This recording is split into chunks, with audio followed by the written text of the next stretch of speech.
Hello, and welcome back to the Play on Ultra podcast. This is episode 37. Shar could not be here, so it is just Nathan and I today. It's never been you and me before. I don't think so. Not for the podcast. We've done a bunch of Play with Ultra. Yes, of course. But yeah, never the podcast now. Not the podcast. Jordan's busy. I think these guys just don't like prime numbers or something. He's on call, isn't he? Yeah. He's got a good excuse. Yes. Sure, they both have good excuses. Yes. Fuck it, no they don't. Fucking But screw those guys, they're lazy. They'll never succeed in this business. They don't have what it takes. They're not committed. Oh, at least one of them will listen to this. Great. Brilliant. Anyway, news. I guess we'll start with, what did you do this week? Played some League of Legends. Back on the client to plat because the MMR is completely fucked at the minute. What is? The matchmaking rating. Oh. It's just completely tanked. Yeah, because everyone got shoved down. Arc, been carried on an Arc. A load of our dinosaurs died and we had to retame them. That sucked. Spent 3 hours taming a bird yesterday. That was one bird takes 3 hours? It's the biggest bird in the game. Okay. It's called a quetzal. Basically, it's used to transport like mammoths and stuff. Like, do you know if you're farming wood, a mammoth farms wood? You told me this story, I think. Oh, yeah. Well, in case it wasn't on the podcast. I don't think we were recording. Yeah, I don't think it was. So. Oh, well, basically, if the quetz is carrying the mammoth, you can just swing, and you don't have to walk around on the ground. It's really fast. So the quetz is really useful. And ours died, so we had to retame it. But do you have to go out, like, is it hard to find it in the wild, or is the challenge really just taming it? It's hard to find and then hard to tame. A quetz is really uncommon in most of the map. That makes sense. It's never common. Most animals are common in certain regions. There is no common. Plus, it never lands. It never ever lands. So how do you have like a lasso? On other birds. Small, right. Because little birds can carry people. So what you do is you pick someone up and then they shoot the quetzal from while being carried by the bird. That's basically how you do it. I want there to be like bird sky chariots. That'd be the best. Well, what you can do on the quetzal is you can put a platform on it. Oh, perfect. You can put a platform on the quetz and then have like a base on your quetz and stuff. It's pretty cool. But so it can fly forever. Like it doesn't have to eat, or it doesn't have to eat. No, it does when you've tamed it. It's just dang. Okay. It doesn't make any sense. But you know, and I've been playing some Division today, and I didn't really like it. Is it worth the money? No, it's not. $60. Not worth it at all. Do you think maybe there's a very strong emphasis on multiplayer, so it's not terribly enjoyable for single player? Any game that is like... Because it's like a pseudo MMO, right? It's an MMO. It is a straight up MMO. Yeah. Okay. MMO. Well, again, I think you've probably got a better description. It says pseudo MMO because there is a zone. There's only one zone specific to PvP. Got it. And then everything else is just PvE. But you can do that with other people. So if you have people in your party, you can do missions together and stuff like that. But it has the problem of what's the point? Like, what's the point in doing all this? Because basically every mission is the same. Walk through a building, kill a load of baddies. I mean, yeah. You're trying to get better weapons, or is there experience with talent trees? There's not a lot. It's only beta, so there's only a couple of things you can unlock. Okay. But there is like, and you can upgrade your own base and stuff. But the problem is, it's a lot of crap surrounding the very good multiplayer it has. Because the single player is, if you've ever played a Tom Clancy game, it's basically what it is. It's basically a third-person shooter where you go around killing hordes of baddies. I don't think I knew it was third-person, actually. It is third-person, which I'm not a massive fan of, usually. I'm just not a big fan of TPSs. Yeah. I'm more of an FPS man. It's weird. I like, for my games that actually have shooting, I usually like it when it's third person, because I don't like... It's the hardest thing for me in a lot of shooters is when I get hit knowing which direction it came from. Right, yeah. And third person it's easier. But for like adventure but that's why games, I don't like like it first person. No, but that's why I don't like it. Because I'm, as everyone already knows who listens, I'm very into immersion. And third person takes me out of the immersion quite a lot. Because it doesn't make sense, you know? You wouldn't have that wider viewpoint. That is true. But if you do get shot, you generally know what direction it comes from. But some games do actually do something. There's like little, yeah. But it's not as, you know, obvious as it sometimes should be. Actually, it's funny because I remember in Destiny, there was Destiny's a first-person game, and in PvP, people would do an emote, they'd dance, because when you do an emote, it goes to third person. So they'd on King of the Hill, he'd just be dancing on the King of the Hill, spinning his camera around really quickly, because then as soon as you do an action, you're facing that direction your camera's facing. Oh, it's bullshit. It's pretty, bullshit's a very accurate description of what that is. Not intentional in the game, I don't think. But hilarious. So yeah, I mean, we had tons of fun in like the Dark Zone today. So me and two of my friends got into a party, and we got to the highest rogue rating because we'd killed like 9 people in a row, and then we had like 13 people chasing after us, and it was nice. It was genuinely fun. I had so much fun, and the way it works is in the Dark Zone, any loot that you pick up, it's not yours. It doesn't work like that. Do you know normal games you loot and then that's yours now? Yeah. Not in the Dark Zone. In everywhere else it does. But in the Dark Zone you have to extract any loot that you get. So whenever you get a loot, you have to go to an extraction point, call a chopper, which takes a minute and a half to get there, and tells everyone where the chopper's going to land, and you have to protect it, and then you put your loot on, and then it's yours. So I quite like the design of the Dark Zone. Everything else, though, is just boring trash that I could have done without. Like, my friend was already level 8, which is the max level in the beta. Okay. And for some reason, level 4 to 7 and level 8 have different Dark Zones. They have 2 separate instances. So you have one for max level when you're level 8, and then everyone who's not level 8 goes into a different Dark Zone. So basically, we couldn't join them until we hit level 8. That's annoying. Yeah, so I had to spend 2.5 hours grinding to level 8. That's yeah, I don't know. I feel like, I mean, when it's done well, I'm all for having like a tier system in PvP, but like Skyrim is like the biggest example of doing it poorly. Like the whole point of MMOs is playing with people, particularly your buddies. And when you make that hard, when you throw barriers in the way, it can really ruin the experience. Some people just will not play. Right. If I was told, because I was already not massively a fan of Division from what I've seen. I mean, I thought what I basically thought was it's free, so why not give it a try? Yes, yeah. So if my friend had have said, you're going to have to grind for 3 hours to get to level 8 so you can go in the Dark Zone with me, I probably wouldn't have played.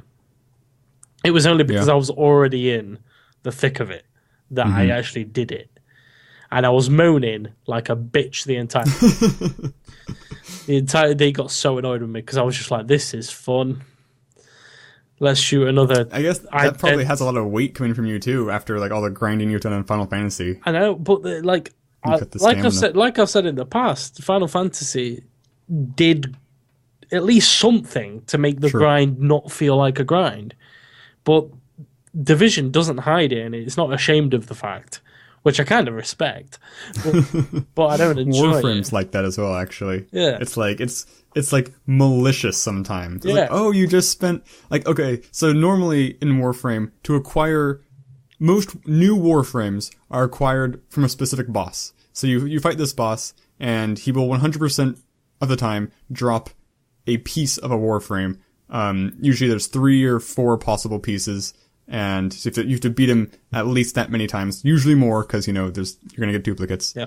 There's one Warframe she's special because she's called Equinox because she's a day and a night side. So she's 2 Warframes fused, but it's still one boss. So one boss now has 9 different drops you need to get. which means you've got to beat this boss probably like 20 times before you get one of each. You're just gonna get so many duplicates. It's the more. And then once you do it, each piece takes 12 hours to make, and then if you combine them, which is a 3-day process. Like it's hilarious how rude the game is. Ark is similar. So as I said, it took 3 hours to take requests. Ark is sometimes brutally unapologetic with how brutal it can be. Well, so the scummy part with Warframe is that it takes 3 hours to do this thing, but if you use the in-game currency that you can only get from dollars, then you can speed it up a little bit. Oh, God. So basically, the way Ark generally works is when you tame an animal, you can use, let's say it's a carnivore. You can use either raw meat, you can use raw prime meat, which spoils very fast. So what you have to do is you have to go out farming for it and bring it immediately back. You can't put it in the fridge or anything. Is it more effective, though? Yeah, way more effective. So raw meat is 1 times fast. Raw prime meat is 3 times fast. And then you can use kibble. Kibble is 5 times as fast, right? So kibble, craft kibble. Kibble uses 6 different ingredients usually. 3 of them are the same. All of them use water skins, water, mejo berries, which is a type of berry, and then fiber. And then it's a 3 different combination for whichever kibble. Each dinosaur has its own favorite variety of kibble. So the problem is, a lot of them require jerky. Now the way jerky works is you need a preserving bin, and you put normal cooked meat in there, and it turns it into jerky. Problem is, it takes half an hour per jerky. Half an hour per jerky. Per jerky? You can't do it in bulk? That's stupid. So that means half an hour. Well, you can if you have multiple preserving bins. Sure. So we have like 7 preserving But like, unless the jerky, a single jerky, takes up an entire bin, it should be processing in parallel. Exactly. And basically, if we have like... we just lost the mammoth. So we're going to go and tame a really high level one. Because you have to use... the main ingredient of kibble is an egg. So each animal has a specific egg that it likes eating. So for mammoths, they like raptor eggs. So you put raptor eggs in as the main kibble. We have 70 raptor eggs. We can't get rid of them because the raptors shit them out every 5 minutes. So we had a mammoth and we were like, oh God, another raptor egg. Jesus Christ, let's just put it in the fridge. Right, and then a mammoth died and was like, aha, this will come into use now. So awesome. we can nearly insta-tame a mammoth if we starve it. But the problem is, per kibble takes 1 egg, which is fine because we have 70 of them. But it also takes 1 jerky per kibble. So if we want to create 70, we have to get 70 jerky. It's going to take 35 hours. If we have 1 box. Well, with 1 box. No, yeah, 35 hours. Yeah, oh God, yeah, Jesus Christ. But we have 7 bins running, so it'd still take about 5 hours. If you're going constantly. That's crazy. But I kind of like that. Yes, I know what you mean. Like, I've never been tempted to actually speed up the time. It's kind of like, I'm going to appreciate this Warframe more 3 days from now. Yeah. It's like it gives me an excuse to stop playing and go do something, which is I need sometimes. And do you know, like, on Minecraft, when people put creative mode on, it's like, dude, come on. Right. I've never done that. It's not for me. Your big house won't feel nearly as good if you're just given the materials. Yeah. The great thing about Minecraft and all these other survival games is that you have to work for what you get, and you only get as much as you work for. And I kind of like that. I like that you're rewarded instead of... I like how it's not patronizing, I think is what I'm trying to say. Too many games nowadays... Or hand-holding. Yeah. Too many games nowadays, especially in the AAA scene, hand-hold so goddamn much. But these games are just like, no, fuck you. We're going to give you the basic rules of the game, and then you figure everything out. We're not even going to tell you. You have to look it up on a wiki. So I don't know that I got my fill of that style of game. Like now I'm of this weird mindset where if I feel like I can't progress without consulting a third party thing, I kind of don't like that.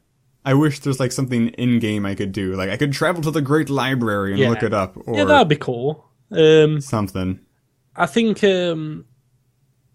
yeah. I mean, I never really thought about it, to be honest with you. but I guess I kind of see where you're coming from. It's not terrible, but I'm not a huge fan of it. But I mean, I played Dwarf Fortress. Oh, God. And I tried to learn it myself. And it's like, no, I can't even, like, learn how to make a rope. Like, I need to go look up how to make a rope. That might be the hardest game in existence.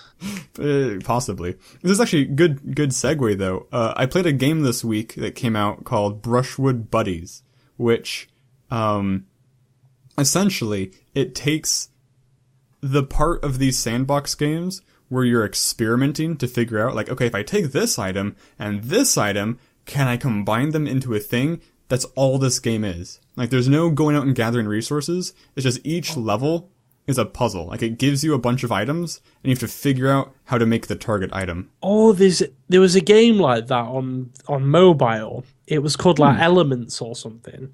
Okay. So basically, you'd get, like, 20 different starting items, like dust, or water and fire and earth and all these things. And all the game was is you'd combine them to make new stuff, and then you'd make a secondary, and then you could combine a secondary item with a primary item to make a tertiary item. Exactly. And there was like hundreds of combinations in the game, and that was basically the game. And that's this game as well. It was it's oddly satisfying. It is. And challenging sometimes. Yeah. Some of the things aren't the most intuitive. It's also really annoying too, because like, you get like a stick and some flint, and you combine it into a knife. And then let's say you then combine some more flint with the knife, and it turns into a saw. So you can use that saw to cut a tree down, use the tree to make a fire, and then you're like, oh, I need to skin the animal. But if you use a saw on an animal, you get meat. You need the knife to take the skin. So it's like, dang it, I need to get my knife back. So you destroy the saw and like, rebuild the knife. So it's a very order of operations intensive game as well. You got to figure out in what order to build things. I guess I'm just a masochist, but I like it when a game bullies me. I like it. I like it when a game I think I've just gotten so tired of this handhold culture that we have. A spectrum. Yeah, I mean, I think I'm done with handholding because AAA. I like being able to fail. Yeah, I like being challenged. I don't like people like games assuming that I need, to be told how to open a door. So how do you feel? Another segue. How do you feel about Firewatch, a game where you can't fail? I actually haven't played it yet. I have been doing other things, but it's on my to-do list. Okay. I've really been excited about it as well, but I basically, it's one of those games where it's a different kind of thing. You know what you're getting in for, so. And I also know that I want to play it in a big sitting. I like playing games like that in like one sitting. Yeah. 3 hours, totally doable. Exactly. So I need to find 3 hours where I can just sit down, because all the time I've got, do you want to play League?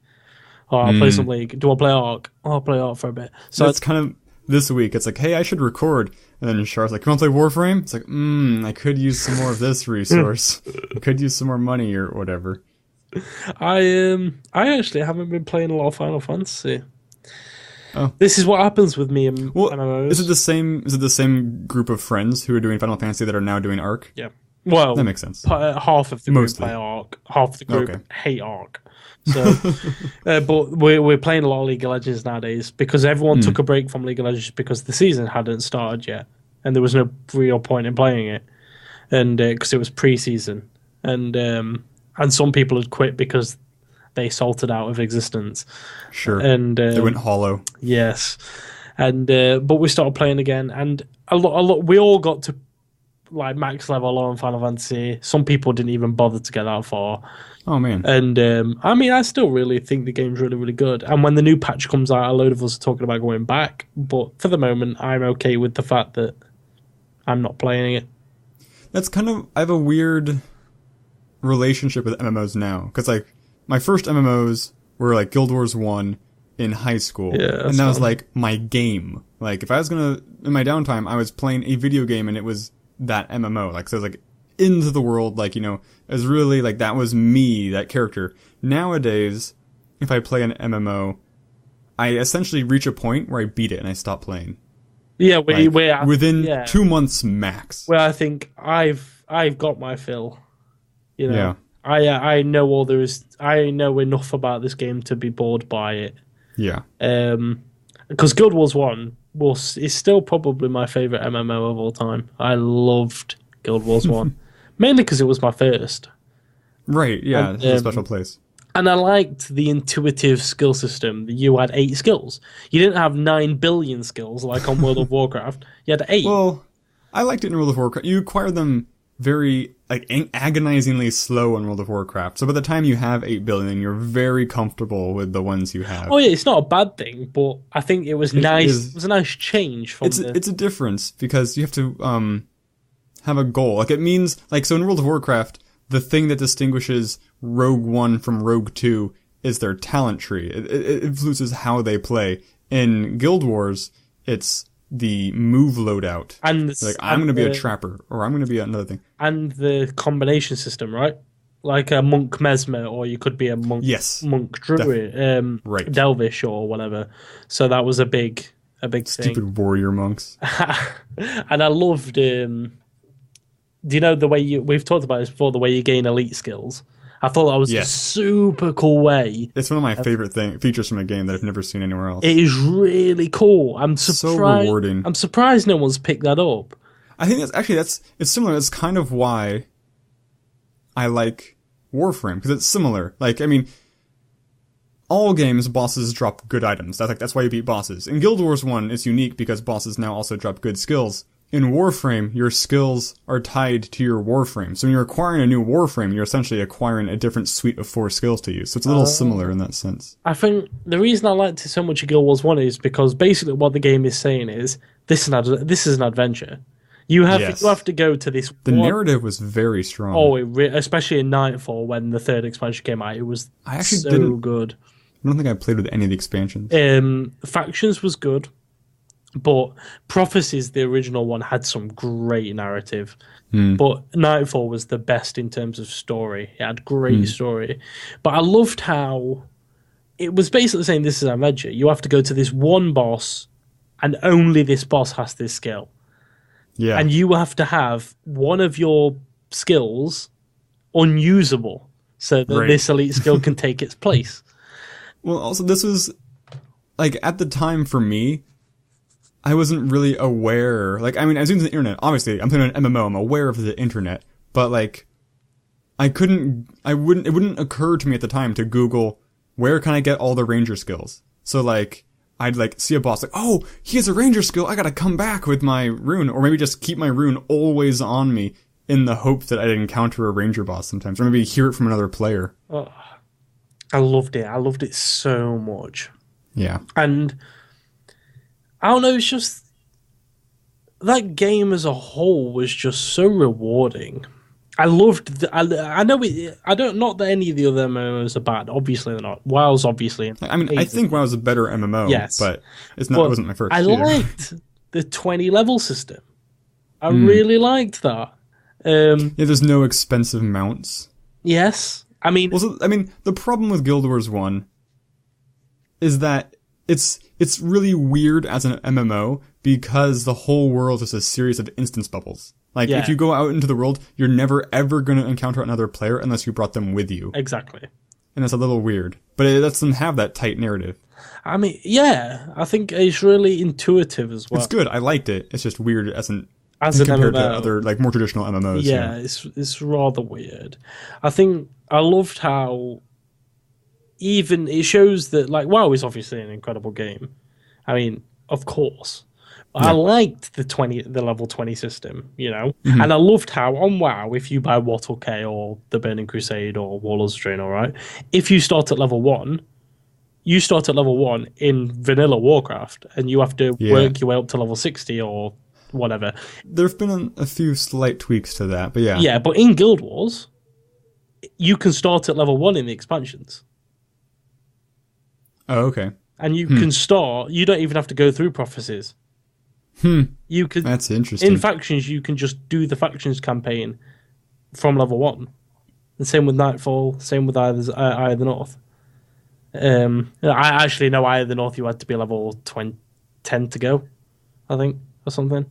But I liked that. I liked how you could just start an expansion with a new character. Because it gives you a reason to start a new character. Yes. Like, I want to play through this campaign from level 1. I rarely need another reason to start a new character. As long as the game has classes, I'm always going to start new characters. Yeah, I agree. By the way, your webcam... Did my camera just freeze? freeze? Your webcam's froze on mine. Just turn it off and on again. How do I force that without going... Okay, I guess I can put my mouse over the Skype. Yeah, just for a couple of seconds, it should be fine. Oh, okay, so it's super zoomed in. Zoomed in. I'm going to let it Skype... Okay, it's still screwy. I'll move it over. Although it's zoomed in properly. Because I was trying to... Oh, wait, I don't want to use that. I want to use this. God, this is a nightmare. There we go. Oh, man, it zoomed back out. So this is the problem. Whenever I have Skype use my camera... It loves to not listen to the webcam controlling software. So, like, I can zoom it in on the webcam controlling software, and it won't move in Skype. But then every now and then, it'll do something like that, where it's like, oh, hey, you want me to zoom in? I'll put it to the level you clicked to. But, because it wasn't moving, I clicked it 1 billion times, so it zooms in really close. It's like, oh, god dang it, Skype. You're the worst software. So dumb sometimes.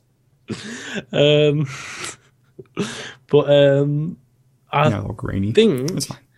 I think that's all I've been playing for the week. I believe. I also bought Metro 2033, the Redux version, the HD version. I think I have a Metro game. Is that the one with the hammer? I have Metro 2033. Yeah, mine's an old one, got from 2012. Yeah, I've got the Redux version. Basically, I've done a HD version. Okay. And I've got that one, and it includes the expansion, I think. This is the game that was popular because you could destroy pretty much anything with a hammer, right? No, I thought that was... that was Red Faction, right? That's Red Faction. You're right, it's Red Faction. Red Faction Guerrilla, or whatever it was.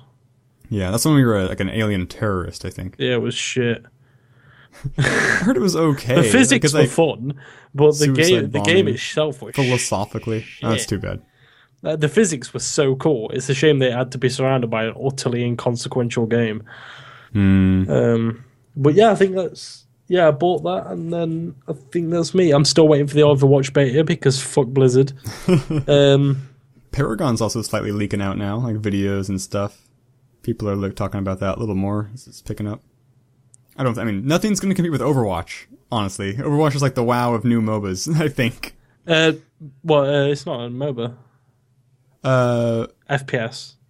It's like Team Fortress. For some reason, I thought it Heroes of the Storm. Like a Smite type thing, where it was like a first-person MOBA. No, it's like Team Fortress 2. Okay. It's a class-based shooter. Interesting. And the classes are fucking awesome. Like, you've got like this one called Tracer, and basically she can intermittently like teleport at short distances. So she's just flying around the map, teleporting short distances, and she's got Uzis. It's fucking awesome.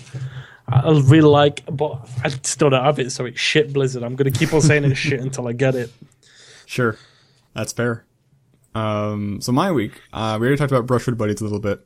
I played another game called Doors, which is another linear puzzle game. It's first person, and basically you're just walking around on a path, and then you come across two doors. Like, one's blue and one's red, and the text on the ground says, "One door is correct." And then the door, like the red door will say, like, they have there's different things written on them. So you're basically using logic to deduce which door leads to death and which door leads to bacon. Is it like that, this old puzzle, isn't it? I only tell lies and I only tell the truth. Yes. It definitely takes some inspiration from that. It took everyone, in school, everyone was like, oh, this riddle's so hard. And I was like... like most riddles, once you know the solution, it's very easy. I really liked that riddle. That was a cool riddle. Yeah. So let me check this game out. It has mixed reviews on Steam. I'm not sure why, because, it's not the best game ever, but it's exactly what it claims to be. Right. So I don't know why you'd go like, this game's a terrible example of what it is. Like, no, it's a very linear, very wordy puzzle game. I don't necessarily think a low score contributes it in that way. I just think people might not like it. But why would they play it then? I don't know. I don't know, because the little description can make it, until you actually play it, you can actually... That's true. There is a very weird thing in the game where it tries to be a little mysterious and completely fails because there's no payoff. It's like, this isn't the game, this is real life. Like, you know, text is flashing in your eyes sometimes because it's like all a simulation. And at one point you leave the simulation, but then you just go back in for the last level. It's like, that meant nothing. It's just very, very poorly handled. But the puzzles are I thought they were very fun. There's another game. Very text heavy. Have you seen a game called The Witness? Yes, that was the very it came out last week, I think. Yeah. It's very very popular. People are liking it a lot. It's pretty cool. I quite like. I've been watching Day and It's from the developer of Braid, right? Oh, is it really? Yeah. I quite like Braid. It's good. I liked Braid as well. I don't like him very much. It's weird because like whenever he talks about anything professionally, I totally agree with what he's saying. He's like, video games, this. I'm like, that's right. Yeah, they should do that. Or that is the true thing about video games. But then when he's talking about his video game, it's just like, you pretentious piece of crap. Like, he's just so... He thinks he's really smarter than everyone else. And to an extent, he's pretty smart, so maybe he's a little justified. I don't know. I shouldn't let it get into my head. But that's what he wants. So yeah, I played The Doors. I played... Armello had a new patch out this week called The Stranger, which introduced some weird stuff. The most noteworthy thing it introduced is by playing multiplayer games, you can acquire a Steam item, which, if you possess, gives you like an alternate skin for your dice. But you can acquire duplicates of this to trade and sell. And last time I checked, one of these things was selling for over $1 on Steam. Which is like real money compared to like most things you acquire through games on Steam. Yeah, man. So I was trying to farm it, but like when you're playing against bots, you can have the bots take their turns really quickly. So when you're playing against real players, a single game can take well into an hour, and 2 out of 3 games I played, people would leave, so the game would just hang until you quit. And so that was like 2 hours wasted practically. It's just like, oh, okay, I'm done for the day. I streamed it. I played for about 2 hours for my 3 games because 2 games didn't get finished. But I got my dice after the first game for my personal set of dice, so that was fun. And then to wrap it up, I played a game called Bob's Game, a demo for Bob's Game. The demo's it's very unclear what it is. So the demo starts out with you being a programmer in a room. Like, you have to, like, turn your light on, and then you start programming. And then you walk out of your apartment, take the elevator down, you start walking in a hallway, and you walk out of the hallway onto a stage. And there's, like, people everywhere. It's like a packed, giant stage, like it's EVO or like an E3 type thing. And you're like, introducing the new revolutionary, like, game system! And your control switches over to, like, this kid who's named You. And, you start playing, and it's like a Tetris game. But when the demo ends, it's like, Bob's Game Online. It's very unclear what it is. The only reason I think the demo is noteworthy is there's a very long tirade about how the current video game industry is trying to brainwash you. You know, it's like, the game industry bolts a halo to your head and calls it your destiny. It's just trying to brainwash you to take out your money and make you feel like it's this really weird monologue that parts of it are really pointed and poignant, but then parts of it are very fantastical on purpose. It's like trying to suggest that video games literally have subliminal messaging in them. I don't think it's taking itself super seriously, but I'm really curious just to see what it is. Like, is it Frog Fractions 2? I don't know. Like, you know. God, the amount of times you've said a game might be Frog Fractions 2 on this fucking podcast. It could be. We'll never know. That's the problem. Frog Fractions. Is it really that good for Frog Fractions? It's worth playing. It's an experience. Oh. Because the whole point of Frog Fractions 2 is you start playing it and you're like, this is dumb.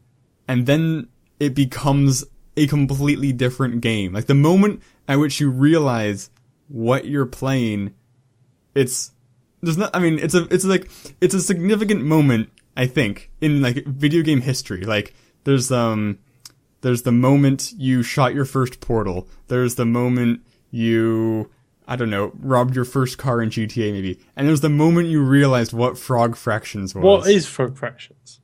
It's a free browser game. But what do you mean? When you say you realize what you're playing? So it starts off as like a stupid game where you're a frog and like you can click on flies with your tongue to like solve math problems. I don't even remember what the first part of the game is. But eventually you do something in the game that's not intuitive at first. I don't want to spoil it. That's the whole point. Like I don't want to take the experience away from you. I will play it after this podcast. I will go and play I'm curious to see how long it'll take, because it took me a stupid long time to get it. I'll go and play it. Less than an hour. I will go and play it after this podcast. I will. You should. I will. That'd be good. So the point is, Frog Fractions 2 is something that they are definitely working on, but when it comes out, they're not going to tell you. It's going to be like a secret release. I mean, it might be a public release, but it's not going to be released as Frog Fractions 2. So you'll be playing, at some point in the future, you'll be playing a game, and then you'll have a similar moment. You're like, oh, this might be Frog Fractions 2. Oh, God. I really like that. That's a cool way of, like... Yeah. It's like the other week, there's an article on Kotaku, which I don't think we mentioned on this article, on our podcast, but there's, you know how Valve is famous for, like, their... being awesome, like, yeah. Their Steam Easter egg things. Like, if you take the text from this sales picture and this sales picture, it confirms Half-Life 3, whatever. Yeah. Well, there's something like that going on right now, with something found in random files in a bunch of different random video games. Like, the Magic Circle was one, and there's like 4 or 5 others, but nobody knows what the conspiracy is about so far.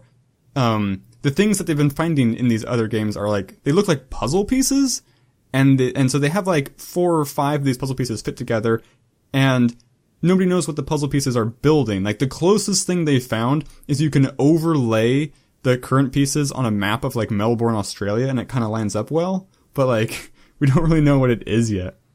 Oh. And it could just be nothing, but I mean, there's puzzle pieces in indie games. Interesting. Which is cool. Are these games related to each other in any way? I don't think so. Let me try and find the article again. So how is it that they're all connected like that if there's nothing? It's an, what do you call it? What do you call like a secret society? Maybe just secret society. It's like an indie secret society, you know, like a friggin' conspiracy theory type thing. Oh. You know, giant eye on the money. They put the eye on the money. Oh yeah, they restored the butt slapping and crotch shots to Street Fighter V. Did you hear about that? No. Good. Modders fighting the good fight. Oh, I think the big one that we need to come to. Oh yeah? Black Ops 3. Oh yes, that was one Shar wanted us to talk about.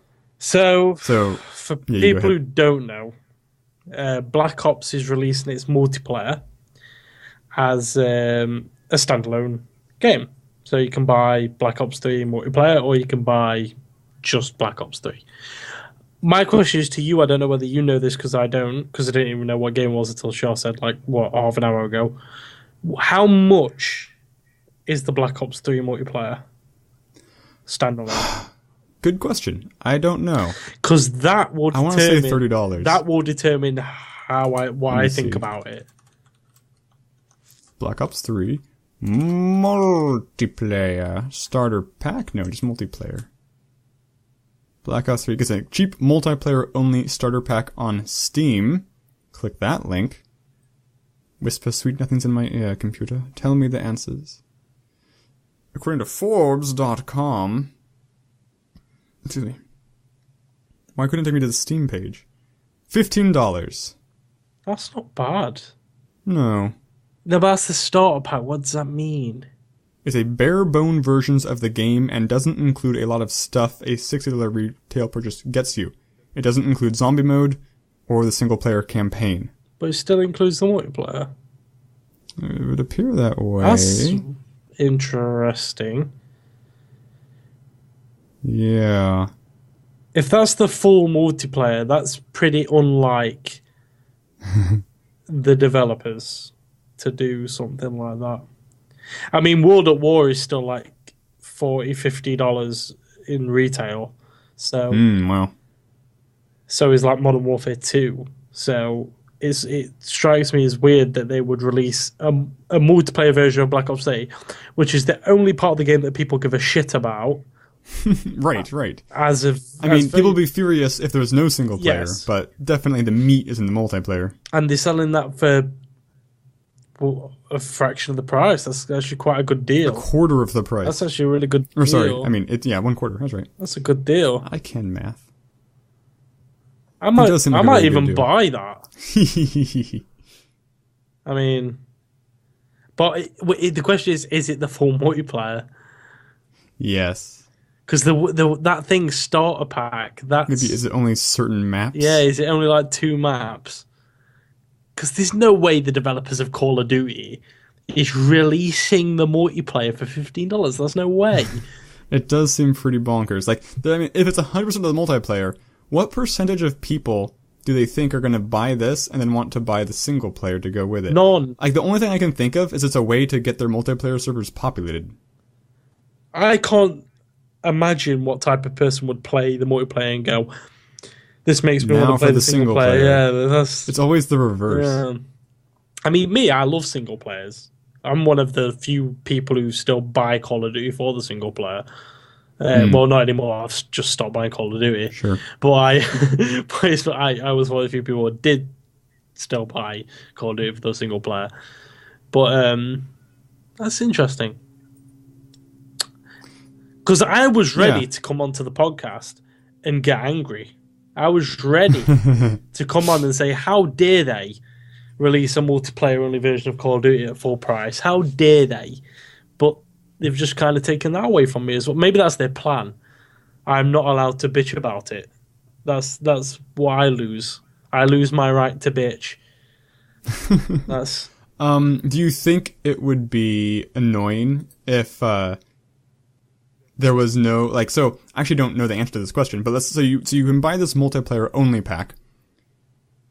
Is there, if you want to play the single player, then do you have to buy the $60 version, or can you buy like a $40? That's what I was thinking, because what if there are, believe it or not, there are people still out there who don't want to play the multiplayer of Call of Duty. There are still people who buy it for the single player and the single player alone. And as Ben Yatshi-Croshaw from The Escapist once said, a game has to be able to stand up on single player alone to be classified as a good game. If a game has a single player, that is. Sure, okay. So, yeah, it could be true. I personally agree with that sentiment. I think if you create a game with both the single and multiplayer, the game has to be able to stand up on single player alone, purely for common sense reasons. It definitely should. You can't account for the multiplayer becoming ghost towns 3 months down the line. You can't account for the servers being jolty and crappy in certain regions, right? Especially if you live in like Australia, who have a less than okay relationship with the internet. You know, I think right. I think that's I think why a game needs to be able to stand up on its single player, because that's always going to be available to you. You know, even when long after the multiplayer is deserted, I mean, you still can play the single player without fault. I think that's why it needs to be able to stand up on its single player alone, which I think is an okay sentiment. Yeah, I mean, well, it's like, so I had a friend pose the question to me. He said, in, let's say, an RPG, would you rather have a spell that 100% of the time restores 50 HP, we've said this before, or 50% of the time restores 100 HP? 100% of the time. Exactly. But I don't think that's that is a fair comparison to make. It's not like the multiplayer game is only fun half of the time. Because his argument was he can only play it when the people he knows, the reason he's buying the game, are playing the game. Yeah. But that's not the game's fault. Right, and it's not random, and there are other games that you can play. So it's like, if you have both spells, that's fine. Yeah. It's just, it's I don't know, it's a weird comparison. But I mean, it's a risk. Like, if you buy a game, like, I bought, Helldivers, or GTA, which I never intend to play single player. You just gotta know what you're getting into, you know? Like, yeah. That's why I don't buy, like, there's a lot of people, for the same reason, the same people who I bought these games to play with, they play a lot of the Killing Floor 2. And it's like, I'm not gonna buy the Killing Floor 2, because I played that during a free weekend, and that game's terrible. Well, the reason I say this is because the problem is way too many games that have both single and multiplayer now focus way too much on the multiplayer and way it's too just little lip service to the single player. Yeah. Like, just to say they have it's just, they put a pathetic amount of effort into the single that's player. fair. And for me, who loves immersion and storytelling, it's not really fair, you know? Yeah. I really like a good story. And Hearthstone actually has some pretty good single player. Hearthstone. Like the challenges, I mean. Hearthstone. Doesn't have a campaign. Oh, the solo adventures. Yeah, I like those. Yeah, they're pretty cool. I like them. I really like them. I don't have the cards to beat most of them. Yeah. But I like that they're there. I mean, it's a challenge at least. Yeah. Well, it just sucks. Like, there's one, I was trying to beat, this one, like, boss who, her activated, like, spell ability is return 2 creatures to the opponent's hand. And, it's like, I could beat this boss if I had that 2/1 owl for 2 who silences when he comes into play. Because they just return to my hand, just keep silencing stuff. But it's like, nope, I don't have that card, so can't really beat this boss at all. You don't have Iron Beak Owl? I don't have a lot of cards. No, I haven't played that much. I thought that was a standard card. I thought it was... It was a 1.0 like release card. I don't have a lot of cards. No, I thought that's what you got with the starter pack. Oh no, I don't think so. It's a white rarity, I think. Yeah, that's common. Common, okay. Well, what's isn't there a no symbol? They're class cards. Oh, okay. Only class cards have no like jewel, and you get them from leveling up. Well, I don't have the owl somehow, some way. That sucks.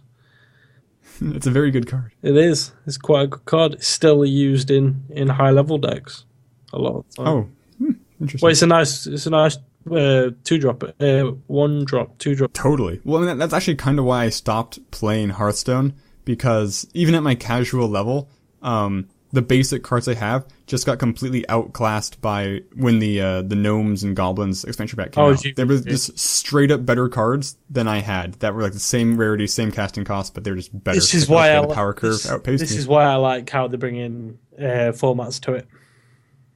Yes, I really like. Well, yeah, because my favorite game type was and still is the arena, where you get arena. 3 packs and you draft. That's really fun, but I just got kind of tired of it. I'm not very good at arena. I'm not good at building decks. So like my constructed deck, because I have crap cards, my win ratio is probably not as good as 50-50. I probably lose more games than I win, but in arena I win at least 66% of my games. I'm just terrible at building decks. I can play decks. I can't fucking build them though. I just don't get I never played Magic or any of these other card games, so I just don't. Yeah, that definitely helps. I don't get I was super into Magic for a number of years. Very, very competitive. See, I played Yu-Gi-Oh for a bit, but that was it.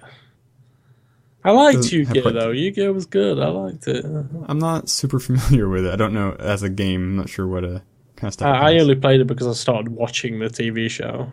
I was like, I'll play that. Oh, okay. And it was okay. It was cool card game.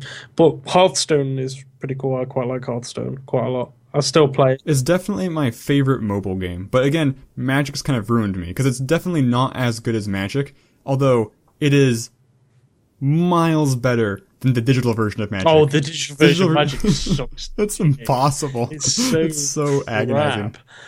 But it's like, I will always say this. Do you know if you take 2 games from the same genre, so Magic and Hearthstone, or Dota and LoL is also a good comparison, the game with deeper mechanics will always be a distinctly better game.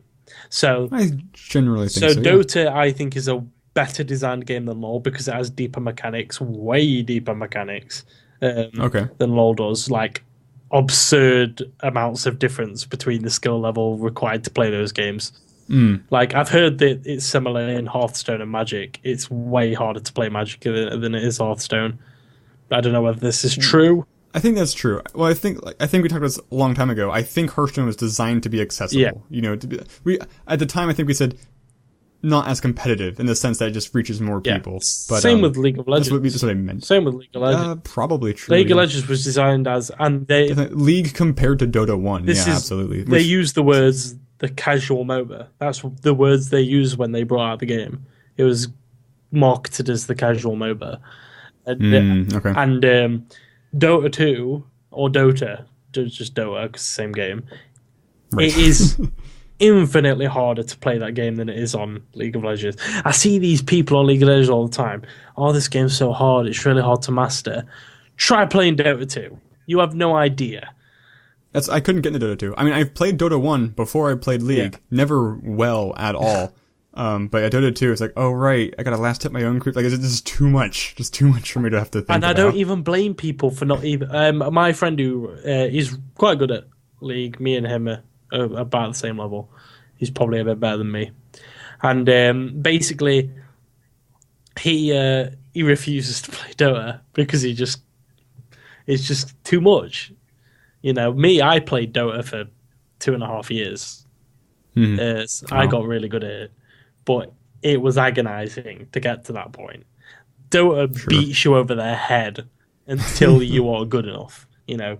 Well, it's definitely, it's kind of like one of those games where, to compare it back again to Magic, to be competitive at it, the amount of brain space you have to dedicate to just like knowing all these different things it's kind of daunting. It's absurd. It's like, for Dota 2, you must learn. Like, because the differences between LoL and Dota, all the items. I mean, that's the hard thing for me from getting, like, the reason I stick with League whenever I want to play a MOBA is I just don't want to go through the effort of leveling up, you know, acquiring the rune equivalent type stuff, and more importantly, just becoming familiar with the items in the game. That's the biggest items hurdle in Dota are because for anyone who hasn't played Dota out there, who does play League, who's watching, basically the main difference between the itemization in LoL and Dota is that most items on Dota have an activation. Very few. Most of them. Very few items on League of Legends have an activation. You know, you have Zonya's, which I always forget the one I have, like my tri-blade gun or whatever. It's like, nope, never gonna fire that. I always forget. Exactly, and then but on Dota, pretty much every item has an activation. You have That's crazy. Scythe of Vice turns them into a sheep.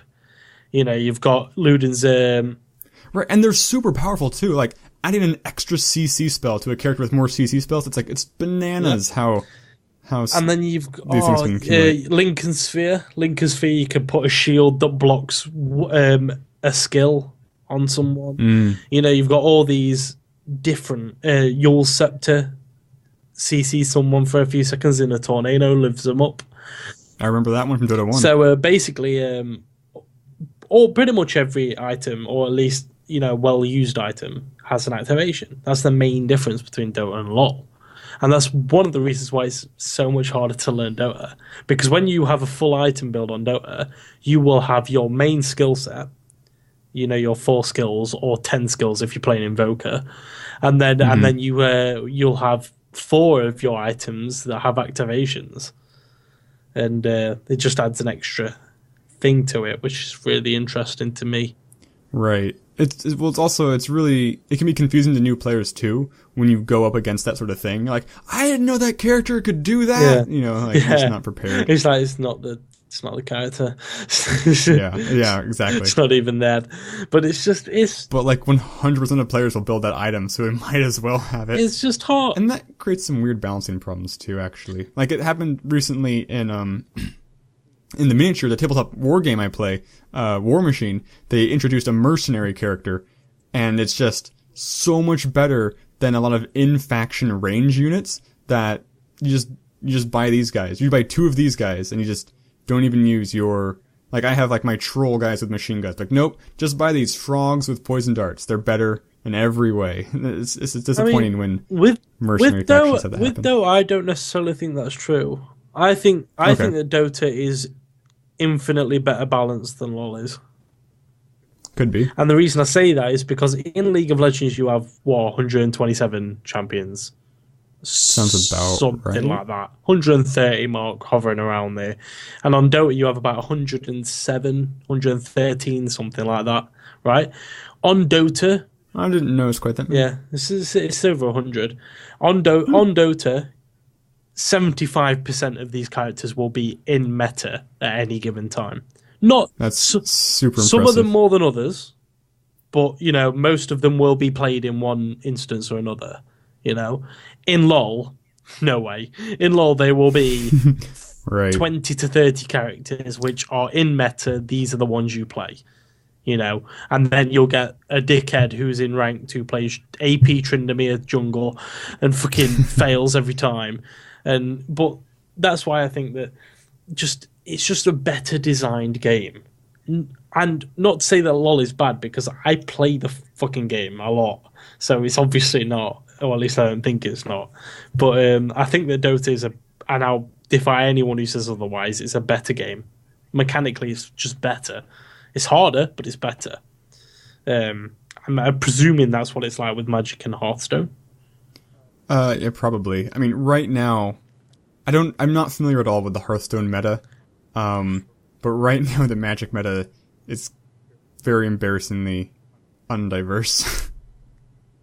I haven't played Magic in a couple years, but I still follow it pretty somewhat closely, I guess. And the current meta game is... I'm really glad I'm not playing it, because it's boring. I can remember Day9 talking about a recent tournament where it was very stale. Yeah. And the top decks that we used were very boring. It's a mirror match, practically. Yeah, very boring. I find it hilarious sometimes when a deck that wins a tournament, and this happens more often than not, or no, well, more often than you might think. The deck that wins a tournament is not a good deck. It's just a really good deck against a specific popular deck. So a counter. Yeah, like a more or less hard counter. Like, I don't watch professional Hearth. It's the only esports that I don't watch. It just doesn't interest me on a professional level. I'd like to play it at a high level. I'd love to have the capacity to play a card game. I've never been that good at card games. I just don't have the. Well, it's you're the distinction between, like, in an RTS, micro gaming and macro gaming. There's a lot of both, but I think the bulk of it lies in macro gaming. Well, I think the reason I don't think that's the problem is because I used to play SC2 at a high level. So I don't think that's the problem. It's just that I can't be arsed to learn a card game to that level. I just cannot be bothered. No, yeah. I spent years easing into it. Like, I played Magic for over a decade. Like, I got my first professional job where I got money was because of my Magic skills. Oh, well, there we go then. I mean, but I played StarCraft 2 at a fairly high level, and I loved it. That's full of macro and micro, That's totally. StarCraft pretty much coined the term micro. I think so. And so I don't necessarily. I just think it's just because I don't have the patience to learn a card game. Right. Because StarCraft's very. I mean, a lot of the time StarCraft can be slow paced, but compared to card games, Jesus Christ, it's like lightning fast. Yeah. It's just too slow for me. Card games. It's the learning process. I mean, it's just way too slow. Fighting games are like that. It's like a new deck comes out. You must play this deck 50 to 100 times before you get how to mulligan even.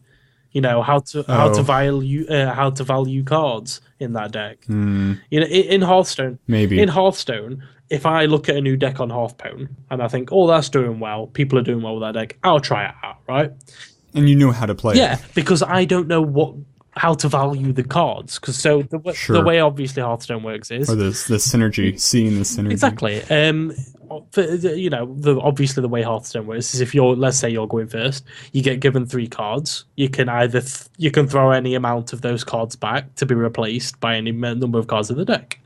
And but sometimes I have no idea how to value the cards that I get given, so I don't know whether to mulligan them or keep them. I have no idea. That's a good point. You gotta play the deck enough times to know. Yeah, exactly. Right. With StarCraft 2, it's like these patch notes show you what is now not as good as it used to be and what is now better than it used to be.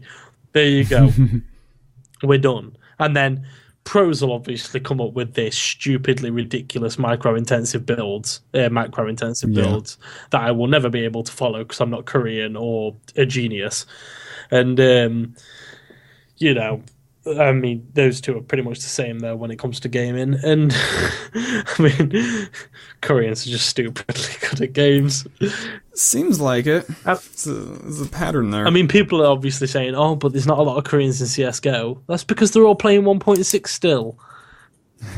You wait until a Korean team gets into CSGO, they'll take over. But it's just like... I like Hearthstone, though. It's, if I was going to pick a card game, that's the one for me. You know, it's fairly easy. You know, the tactics are very well implemented and well... what's the word? Mapped? Figured out? Solved? I don't know. They're just obvious. Okay. You know, the Inspire mechanic. If you use your hero power... That's what you mean. If you use your hero power, this will happen to this select card. Well, that's one really nice thing. One advantage you get to digital card games over physical ones is it's hard to miss interactions because the game itself physically does it for you. Yeah. I was gonna say, because I was saying to some of my friends, "Oh, I'd love to see Hearthstone. I wonder what Hearthstone would look like if it was, you know." It couldn't be. There's some things it does which you can't. Exactly. I was do, thinking really about cool. it. I was like, how would some of this stuff work though? Like, I remember it's funny. So in Magic the Gathering, like, so let's say it's a card from Hearthstone. Like, there's the 3/2 when it comes into play, it gives you a 1/1 boar, right? There's many cards that do similar things in Magic. In Magic, if somebody plays a spell that returns, let's say, target creature to its owner's hand, and it targets the 1/1 boar, that card, that fictional card, that 1/1 boar that got generated from a physical card, because it's not an actual card, it gets destroyed in Magic. In Hearthstone, it goes back to your hand, and it gains stats, like a casting cost, which it didn't have before. Yeah. Oh, interesting. You'd have to have, like, so tokens, things like that. wouldn't you, basically? Yes, they're called tokens in Magic. Here we go. Nice. I did actually play the World of Warcraft card game, the physical card game, before that Blizzard worked on, and it had it tried to do some really interesting things. Like, there was a card that says, when it comes into play, turn your deck over. So your bottom card now becomes your top card, and everybody can see each card you draw. Oh. There's some interesting ramifications. There's physical, fun stuff like that. I hope it's a good fucking card in stats-wise, because that's an awful payoff. Right, it's more of a... I mean, so, in Magic the Gathering, from a marketing standpoint, there's, for most intents and purposes, 3 kinds of Magic players. And you can be a combination of them. There's Johnnies, there's Spikes, and there's Timmies. I think this holds over for most card games. The Johnny player really likes combos. Like, he's like, if he plays 10 games, and he loses 9 of them, but he wins 1 because he got his 6-card combo to work, he's over the moon. He's like, I did it! I got the combo to work! I'm so happy!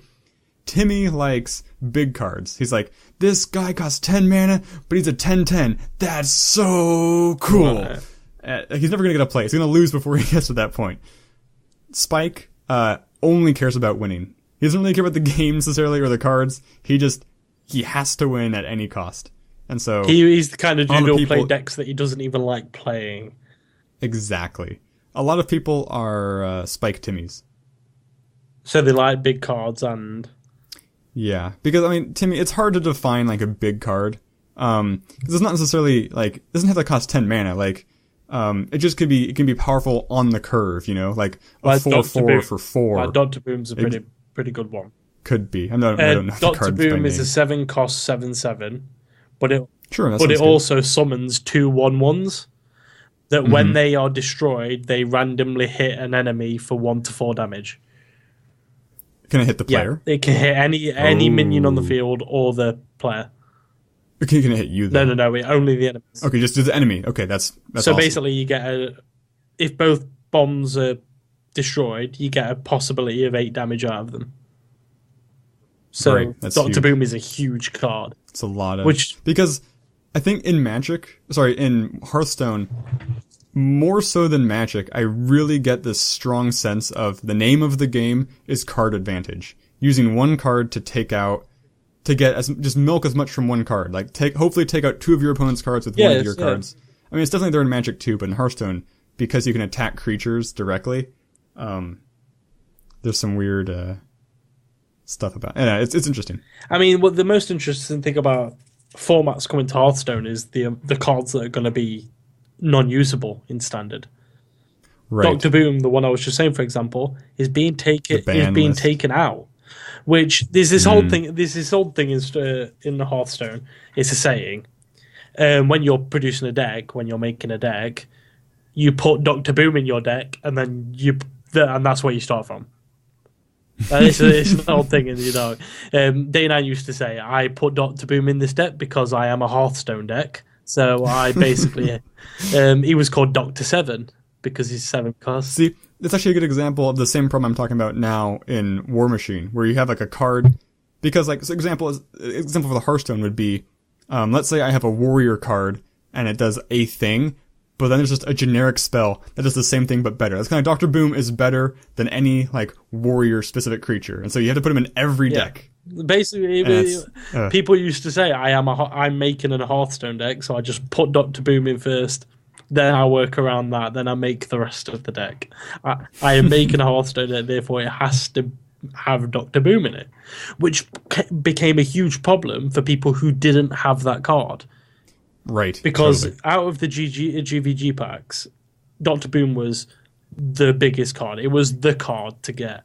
I even had to craft it with dust because I didn't get it out of packs. And it's just such a strong card on the curve. It's format defining. Yeah. See, and that's so. There's there's that, and that's why I like the draft type or limited formats, because you don't have to deal with power cards like that necessarily. Like if your opponent draws it, they can auto win essentially, which is disappointing, but it doesn't happen that much. And I like getting to use cards that are normally 2 below the power curve to be considered usable. I don't know whether this is the same in Magic, but it's common knowledge in Hearthstone that if you pick the 10 most overpowered cards in Hearthstone, 8 of them will probably be 2 drops. That's Hearthstone has. It's hard to Hearthstone has this amazing thing where, yes, Dr. Boom is an incredible card. It has really great impact because it's scary. But take the Warrior, for example. The Warrior has a card called Execute. It's a 1-cost card that destroys any damaged minion. No matter if they've been damaged by 1 or 7. It doesn't matter. It destroys that minion. That's a huge game changer, It can, for a 1-cost card to take out essentially one of your biggest minions. And if you combine it with Whirlwind, that's only 2 mana. Right, that's the combination I like, because normally it's a risky card because the thing you're destroying has to have taken damage, so you run the risk of expending 2 cards to only get rid of 1 of their cards. Yes, which it's worth it if their card's big enough. Plus, if you're only using 2 mana, I mean, it sets up great for a counterplay. You can gain back ball control and stuff. And it's really good. I mean, I know nothing about Magic, but I find it really interesting, the interaction between low-cost cards and high-cost cards. The fact that such a low-cost card can just eliminate a card like that is interesting. That is a thing in Magic. It's hard, like in Magic, you can't really take the 10 most powerful cards. It's not really a thing. You can't take them together. Like, I thought there was a set of cards called the... Well, there's the Power 9, but that's mostly just because they're the most expensive cards. And they've never been reprinted. I mean, they are very good.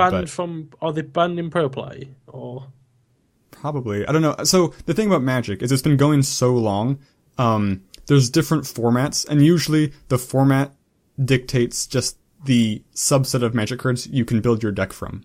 So the Power 9 are from like the first cards ever printed. So there's very rarely tournaments that even because these are the most popular Magic and what will be the Hearthstone format is the cards within the last 2 years or something. Basically, essentially, yes. Yeah. And I like that. I mean, it keeps it a little... Keeps it fresh, I think. From getting too stagnant, yeah. And of course, you have to keep getting new cards, which is I think it also eliminates the problem that if you don't, I think for people who don't understand why formats are so important, especially to Hearthstone, because Magic's already gone through its growing period.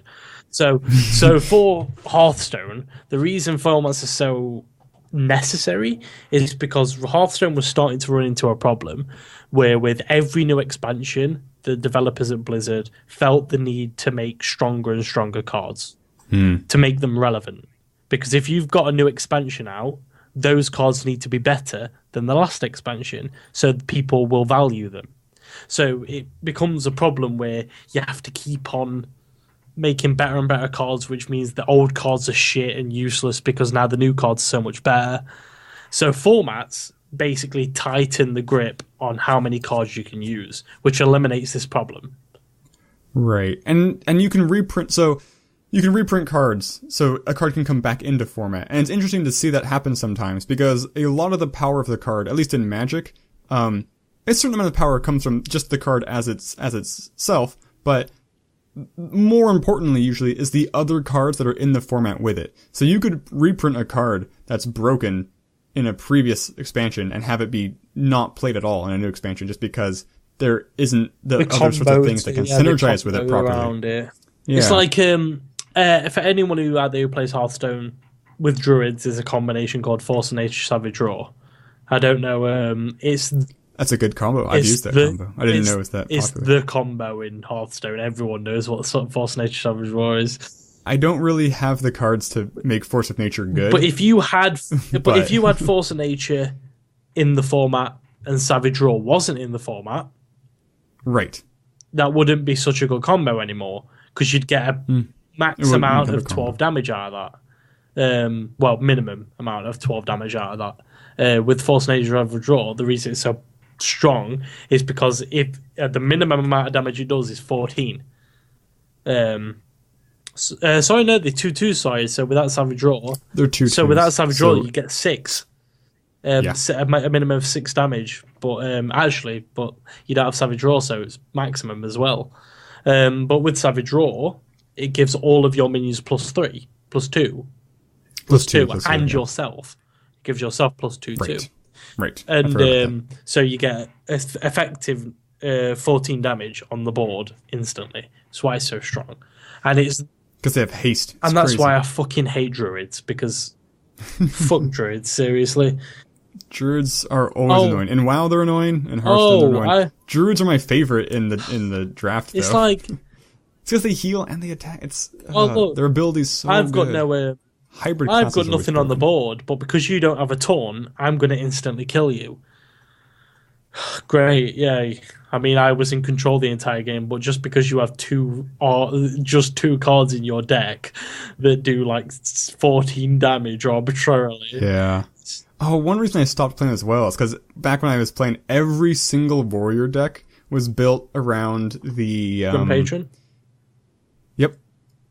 They still are? No. So for anyone who doesn't know this combo, it was a very it's a good combo. I don't begrudge them from using it. It's just boring to play against a billion times. Every season in Hearthstone, there is one deck that ruins ladder. This time, it's Secret Paladin. Have you seen Secret Paladin, Foe?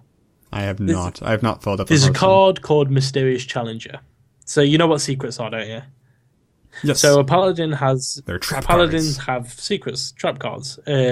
Most secret paladins run at least 5 secrets. Mysterious Challenger is a 6-drop, 6/6, but its activation battle cry is that it draws every secret in your deck that isn't drawn and instantly puts them into play. So, question.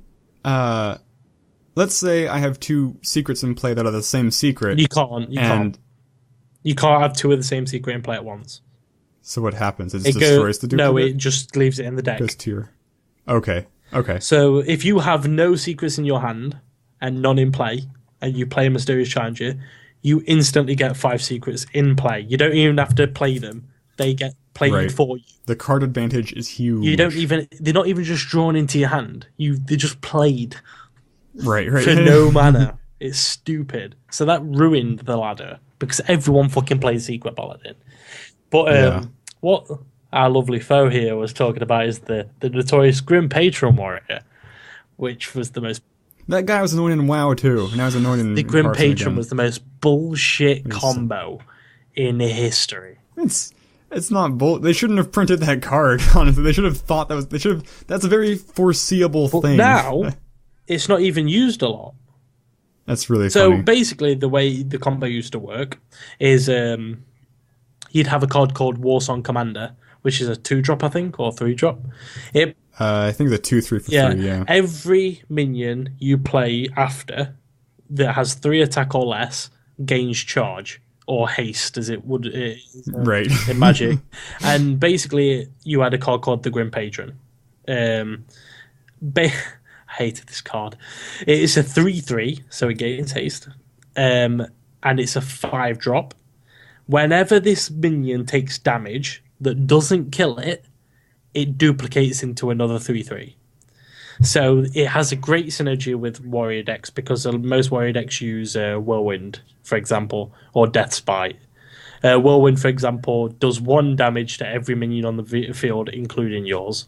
So you'd put a Warsong Commander down, Grim Patron, and then you'd Whirlwind and you get 2 Grim Patrons, and then you Whirlwind again and you get 4 Grim Patrons with charge. And then there was another lovely card in that deck called Frothing Berserker. Frothing Berserker is a 2/4, I believe, 3-drop. For every time a minion, not even just your minions, every time a minion takes damage, you gain 1 attack. So you'd Whirlwind, and it'd instantly gain 5 attack. Yeah. And because when you played the card, it had less than 3 or 4 attack, it gains charge. So even if in the same turn you give it attack by doing all these combos, it still has charge. So and it's above 3 attack. It's fucking bullshit. That's my main problem. That's the main gameplay wise. A core mechanic of Hearthstone that that makes it hard for me to transition from Magic is in Magic. There's things called instants, which you can play at any point in the game. Oh, even on their turn, right? Yeah. Exactly. And so it's interesting. Like, there's never a point where I can't do anything, necessarily. That's the problem with, like, all these combo decks in WoW. Any online game, though, it's hard to really manage that. Like, oh, it's my turn, but I have to wait for you to either, like, to respond to my thing. Yeah. Like, it's much easier to do in person. It's impossible. It's really hard to do. It's like... That's the problem with these combo decks in Hearthstone. You'd sit there, and as soon as they say, like, well played as a druid, you think... I mute people instantly because they're so sarcastic right? all the time. I don't know if they are actually sarcastic, but I can't help but read it sarcastically. So I always just mute people instantly. It's like, but as soon as it gets to 9 mana as druids, you're constantly worried about False Nature, Savage Roar. And as soon as they play False Nature, well, there's nothing I can do about this. Now my game's now over, you know? And you hate the people who do every other thing they can do in their turn before killing you. Like, just end the game. Just end the game. Massive BM. all the time. Brilliant. Okay, I finally found the article. So the games where they found secret things. Right. Crypt of the Necrodancer. There's things called eyes, I see. So they found eye.jpg, .jpeg. Then there's the Magic Circle has a eye thing. Mini Metro, Kingdom of Loathing, and The Legend of Dungeon. And to continue reading this Kotaku article, as of now, nobody's quite sure where this is headed, nor why some of the pieces have been around for so long. Strangely, one of the strongest leads so far is that the assembled puzzle pieces seem to align with a map of Canberra, the capital of Australia. This theory also seems to suggest that there are still pieces left to find. I thought Sydney was capital of Australia. I have no idea. It's like, it's funny, like, you'd think the capital of California might be Los Angeles or San Francisco, because they're big and famous, but it's actually Sacramento. Hold on. I am almost certain. Kingdom of Loathing's a non-Steam game. Canberra, yep. Canberra is... Never heard of it before this It is article. the capital city. Okay. I thought Sydney was the capital. Oh, you can't have people singing by your courthouse. It's distracting. Sydney is the state capital of New South Wales. New South Wales. I don't know. It's a region in Australia. Oh, like a state or a... Yeah, it's like a... What do you call, in England, what do you counties. Call the different... Just counties? Okay. So we have like Nottinghamshire and Yorkshire and Lincolnshire and... the Shire. Yeah, the Shires. Don't look like the Shire at all, but... it's called, like... We are the Village Green Preservation Society. Like, I'm in Nottinghamshire. I am where Robin Hood was from. Yes. Also, isn't that where friggin' Warhammer HQ is? Games Workshop's in Nottingham, yeah. Games Workshop's like flagship it's store? In Nottingham, yeah. I want to go. Apparently, it just stinks of sweat, because... That does not surprise me. I mean, yeah. It's brilliant. And then you got Warhammer World or something that's around here. Warhammer's in a very weird state right now. Is it really? Yeah, it's just like Games Workshop doesn't really seem to know. Like they've really pissed off a lot of people who play the game because their most recent rule set sucks, and their miniatures have gotten increasingly more expensive. I mean, they undeniably manufacture the best detailed miniatures in the world, but they're so expensive. Like, you can get things that are not that much worse for a fraction of the cost. So a lot of people are migrating to other games or just using other miniatures they were playing Warhammer. Now that the new rules have pissed everyone off, everyone's just like leaving in droves to play other games. So a few of my friends went to play Warhammer with each other the other day. One of my friends got super salty. And if you're listening to this, you know what I'm talking about. And basically, it was a 1v1v1, I think, the way they were doing it. Oh, cool. It was 2k army cost. So everyone had 2k. I don't know if that means anything to you. I'm assuming it does. It's the average size. Are they playing fantasy or 40k? 40k, okay. I think. Okay, I don't know 40k. They were running 2k cost, 2k prize. Yeah, whatever. I know what that means. That's like a 2,000 or 2.5 is usually like tournament size. Well, they're using 2,000 points or whatever. And one of my dudes, one of my mates got rolled over by one of my other mates. And one of his units, I think it was, or something, just steamrolled his entire army. And that's gross. And he was like, "You're never playing with us again." He's like, "Oh, sorry." Just not playing at all? Is it you're not playing with us or you're not playing with Bose? I have no idea. I just know he got super salty. He's like, it was. Yeah, that's why I'm definitely more of a collector than a player, because a lot of this is less of a problem in Magic. It's definitely a problem in Magic as well, but especially I find with tabletop gamings, a lot of the player base is really prideful. Yeah. They get a lot of chips because I think it's like a tactical game. So it's like, you beat me, you think I'm stupid, but I'm not stupid, I'm me. So it's like, no. That's what I felt like in StarCraft. StarCraft was such a strategic game that when you got beat, you couldn't help but feel like a fucking idiot. It's like, yeah. I hate that feeling. I did try to play Warcraft 3 a little bit, and I just couldn't do it. The split focus between leveling your hero and building your town. So it's like, it's just so demoralizing when the guy 2 tech levels above you just rolls in with like 40 whatever things and you're still building like huts or whatever. It's like, oh. God damn it. Oh. It's not fun.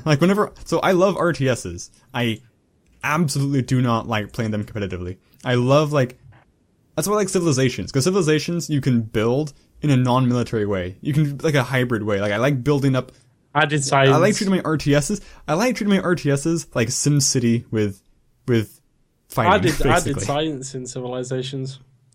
Yeah, science. It's the easiest way. It's the conflict-free way. I just got to ignore everybody. Hopefully nobody declares war on me. Yeah, because if they do, I'm fucked. Yeah. Yeah. Actually, there's a new so Civ 5, their expansion pack introduced a few new civilizations. One of them is the Shoshone Native American tribe. I have the expansion. Okay. Yeah, it came out a long time ago. But they are so broken. I feel like they get some, oh, that's right. Okay. So the two things that make them broken, their civilization, like, passive bonus is basically the Great Wall of China. So enemies that are within their borders fight at like 50% efficiency. And then their special racial unit replaces the scout. So you start with it. And its ability is, when you discover ancient ruins, you get to choose the benefit you get. So, like, you get to choose, like, give me a military unit, or give me a technology. Like, it just gives you massive bonuses. I used to play Babylon. From the get-go. Because Babylon would get huge science buffs. Because they replaces the library with their whatever. I just love playing Babylon. I only play the science route, because the combat route doesn't interest me at all. It can get old fast. I'm trying to get better at it. I don't know. Because, I don't know, I need to play against harder and NPCs, so I know how to, like, balance science and military. Otherwise, I'm not making any choices. I'm just choosing science every time, which isn't super fun necessarily. I like making choices. I don't know. I mean, I only played Beyond Earth once. I need to play more games of Beyond Earth. I mean, I bought it. It's like, but I mean, Civ 5's just better. Civ 5 is good, man. I like, but it's just such a time sink. That's true, and I have a hard time stopping. So just one more turn. Just one more turn. I mean, I used to love Total War. I always play it. I used to love Total War games. I'm looking forward to Warhammer Total War. I'm not into the Warhammer world, so it's got dwarves. Dwarves are the best. Medieval 2 Total War was my favorite. I loved Medieval 2. It's a great game. Do you, in general, like in a very abstract way, do you prefer sci-fi or fantasy? It depends what fantasy. It's very... Oh, yeah. Or what sci-fi. Because, like, the problem is with fantasy, I'm sick of elves and dwarves. I'm just fucking sick of it. I'm done with elves and dwarves. We've done it to death. Can we not? Can we move on? I like lizard people. I like fantasy when it's... I'm tired with cat people. I like fantasy when it's... It depends what you mean by fantasy. Because I like... Well, it's very broad. Like, you could have, like, you know, steampunk. You could have magic. You could like Final have Fantasy. Final Fantasy is kind of what that kind of, you know, with supernatural fantasy, I guess.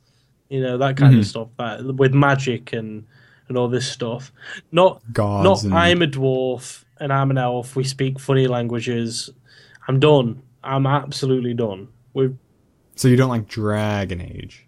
1, yes. I haven't played Dragon Age, so I don't know. I like Dragon Age 1. I hate Dragon Age 2. Didn't play Inquisition. Okay. I'm not saying that I can't still enjoy it. I'm just tired of it. I'm tired of elves and dwarves. We've done it to death. Can we move on? Well, as a dwarf patron, screw elves. But then, sci-fi, I usually don't like sci-fi very much. I hate games that take place in space. And TV shows. I just can't stand it. I like books that take place in space, but I have not seen a good TV show. Do you like Homeworld? Did you ever play Homeworld? I haven't actually. I own it. Homeworld, EVE Online, all these things. Anything that takes place on a 3D plane of space, I hate. It annoys me. It's too much. Can't do it. The game, yeah. I've never put in the time to get beyond the learning curve for a 3D space RTS. But learning about space, I've always loved that kind. Do you like watching documentaries and stuff? I fucking love documentaries about space and shit. I love knowing that one day our Earth will explode. And what makes me feel really good is that I won't be alive to see it. So interesting. Just the other week, I finished reading... I caught up to current on an ongoing comic series called Low, and the setting is the sun has expanded, you know, as the sun expands, to the point where radiation on the surface of the Earth is so great that for many, many generations, human beings have not set foot on the surface of the Earth. All humanity lives in these underwater cities, and they know they're gonna die because they send out space probes to find other planets to flee to, and they can't.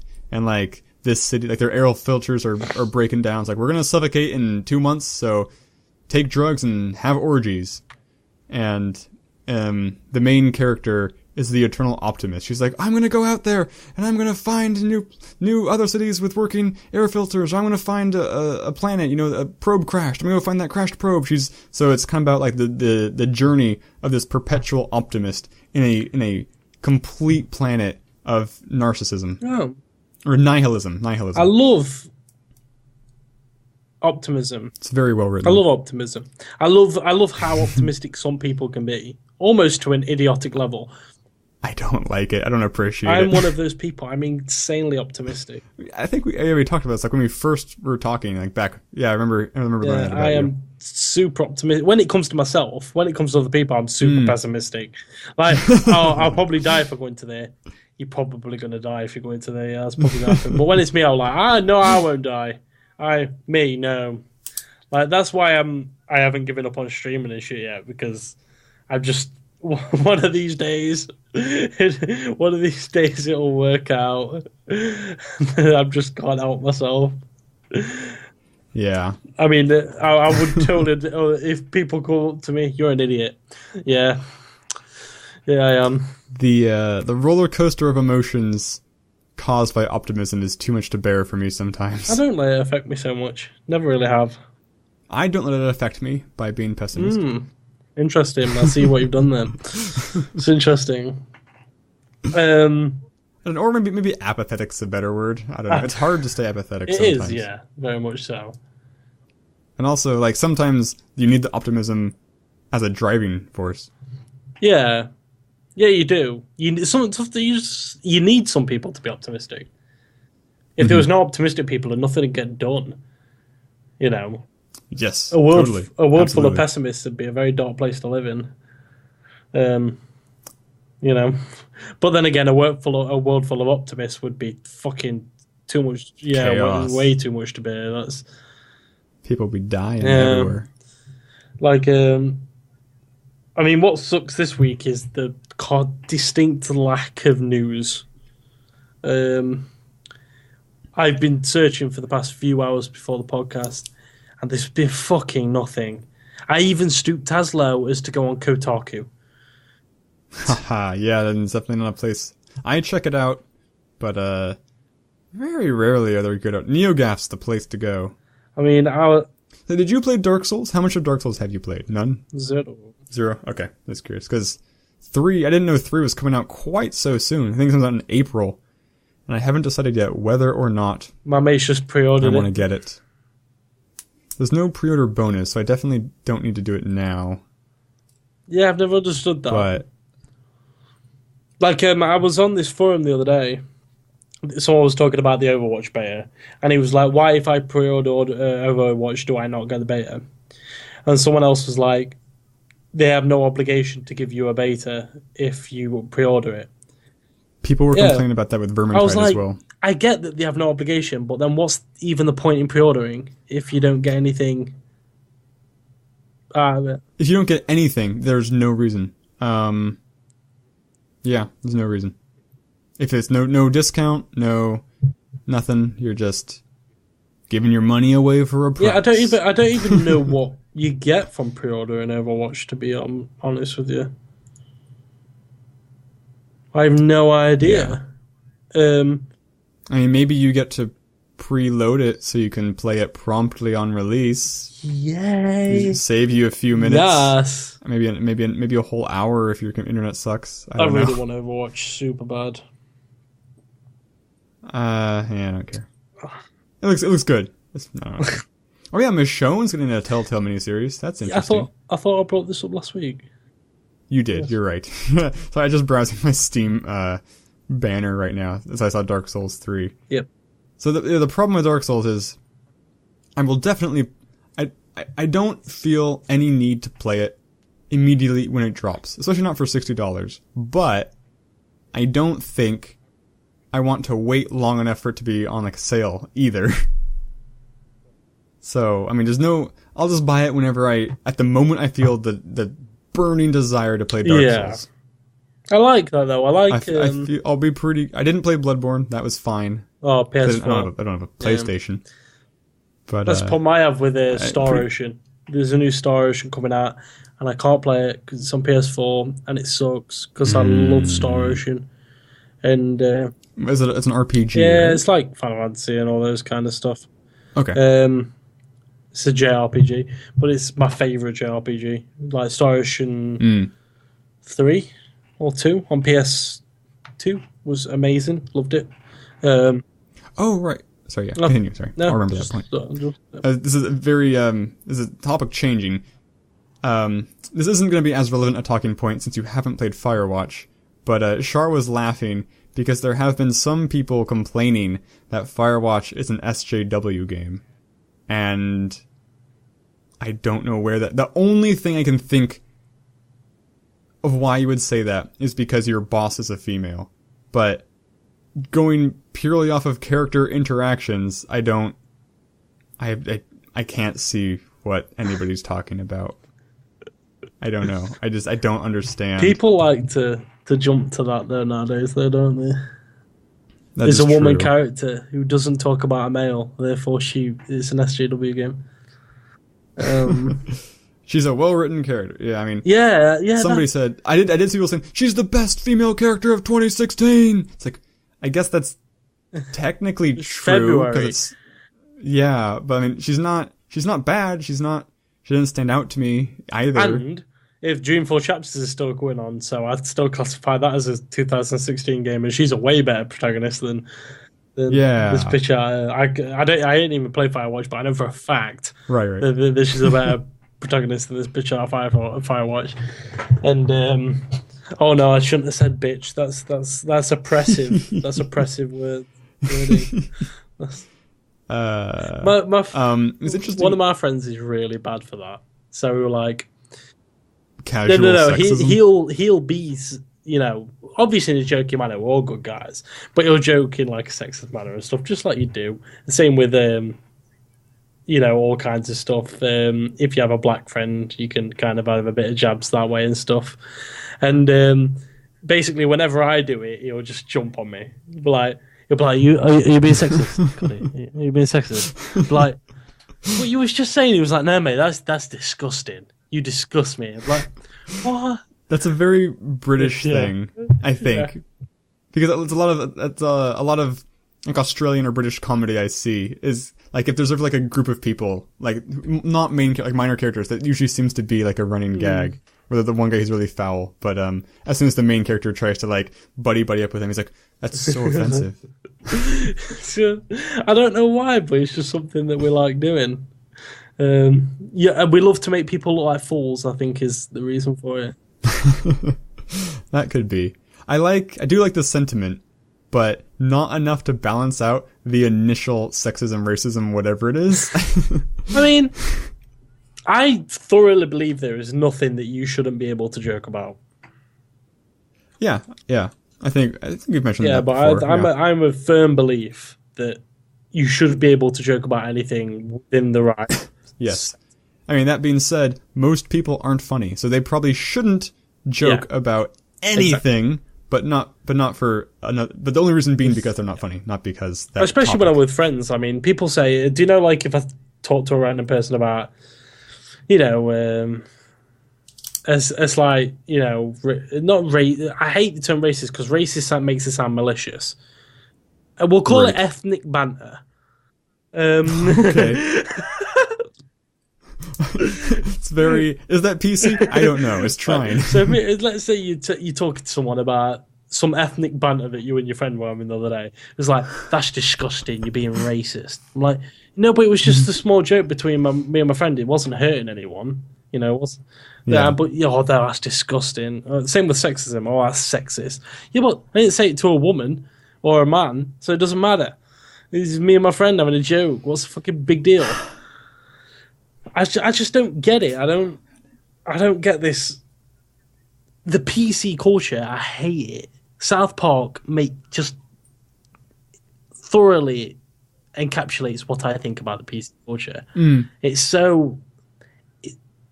They're trying so hard for something that doesn't need to be tried for, if you get me. I think that most normal people I like to believe that the average human being is a good person. You know, the average human being is maybe they're a bit ditzy, and maybe they might say stuff before thinking, and it makes it sound stupid or racist or whatever. But I think for the most part, most human beings are good people. So they're not malicious. Yeah, exactly. Certainly. So I think that this fight for no one can ever say a racist thing, even in a jokey manner, or a sexist thing, even in a jokey manner, I just don't like it. Yeah, well, Shar was complaining earlier this week because tomorrow in San Francisco there's what's it called? There's a giant parade. I think it's for the Chinese New Year, and I was wondering because I have a kimono that I love to wear because it's super comfortable. Like, it's like a bathrobe for me, basically. Like, if you watch a lot of my videos, I'm wearing a kimono in my videos. And I wondered, would it be, like, offensive to wear that to the parade? To wear, like, traditional Chinese garb? And Shar was like, here in Malaysia, everybody does that. Like, if there's a cultural event going on, everybody tries to get in on that, and it seemed like it's a sign of, like, respect, kind of like, yeah, this is cool. And he thought it was super bizarre that here in America, anybody would be offended by that. But I think it's because, I mean, I can't paint everybody with a broad brush, but I think a lot of people very closely tie their identities to their cultural heritage.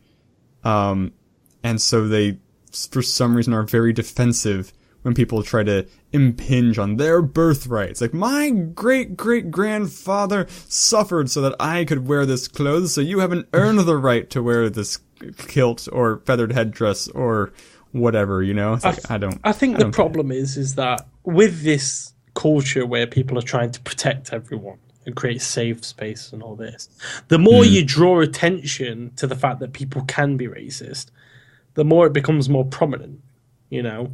If you just let people get on with their own shit, then racists kind of just are labelled as just that, racist who you shouldn't listen to. You know, the more that you say we need to protect these people from oppression, you give them power. Because there was this great quote. Have you ever heard of a musician called Scroobius Pip? No, I haven't. Scroobius Pip is a spoken word artist in England. And he was doing a song called Introduction. And he was talking about swear words in one of his songs. And he says, you give them power when you cower, man. It's so absurd. So basically what he's trying to say there is swear words only are given their power when people go, you shouldn't say that. If people stopped objecting to people using those swear words, they'd lose all negative connotations within a reasonably small period of time.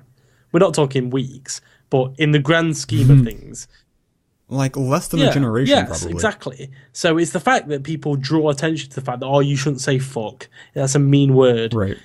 Then it gives it power. That means that there is a reason to not say that word because everyone's going on about it. Right. If people just stopped moaning, people would probably It's funny because they were just talking about this on Game Grumps today.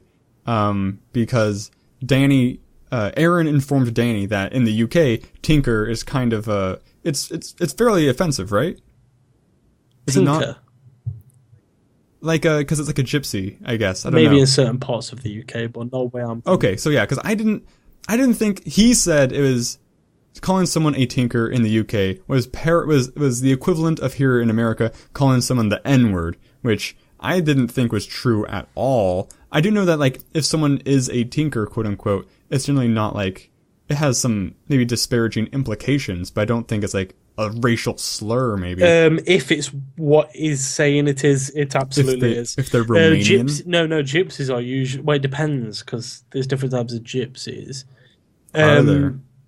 Right, so there's a few words. If you've watched Archer, right? Do you know when Milhouse, the scene where he goes, who steals Carswood House?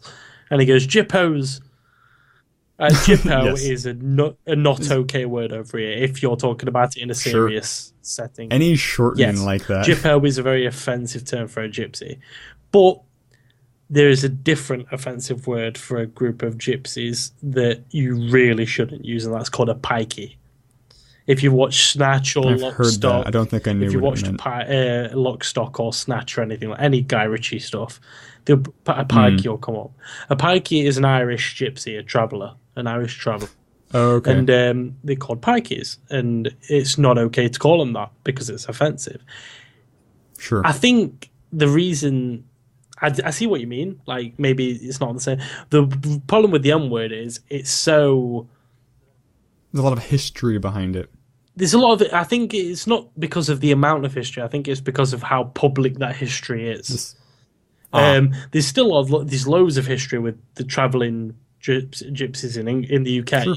I mean, well, like Tinker comes back because they would usually travel and like fix things. Right? I've never heard the word tinker, so I personally, maybe I live in the like East Midlands, so we don't have any gypsies here. It's not a problem. Okay. But I'm assuming that it would be an offensive word if used in the wrong context or at all, maybe. Most things would be, I guess. But the N word, it's such a public history, you know? It's obviously well known. You shouldn't say this word. Everyone says you shouldn't say this word, you know, because it was tied to, you know, slave masters and all that stuff. But with Jippos and pikeys and all these words, it's not as out there because it's the UK. We're not as big of a country as we used to be. So worldwide, our history isn't recent history or relatively recent history isn't known to the masses because why would it be? With America being such a big country, biggest on the planet arguably in terms of, you know, everything. Land and space. just everything. Russia's but populated people. I just mean everything though, with government and you know, and all this stuff and culture. All that stuff. America's a pretty influential country. Whether people like that or not is to their own discretion, but it's true. So it's obviously slavery was massive in. I mean, you guys were way late on that on abolishing slavery. Like you were way behind the times, man. We did it like 100 years before you. Our industry was founded on it.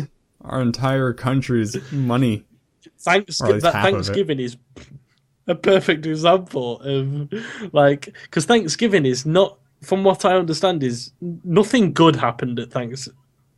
I don't know the actual story behind the original Thanksgiving. It's basically just celebrating the fact that pilgrims came over there and butt raped a load of Native Americans into taking their land. Well, so my understanding is theoretically, at some point in history, they shared a meal. And that makes up for everything, right? Yeah, of course. We'll take all your land and everything. Here's some There beans. you go. You was talking about... It was the Dylan Moran. He was talking... I was watching stand-up the other day. It was a brilliant part. He was talking about the UK. He was in Australia. And he was talking about the British... He was talking about the British voice. And he was like, the reason Australians can't go to a country and take over is because they don't have that authority.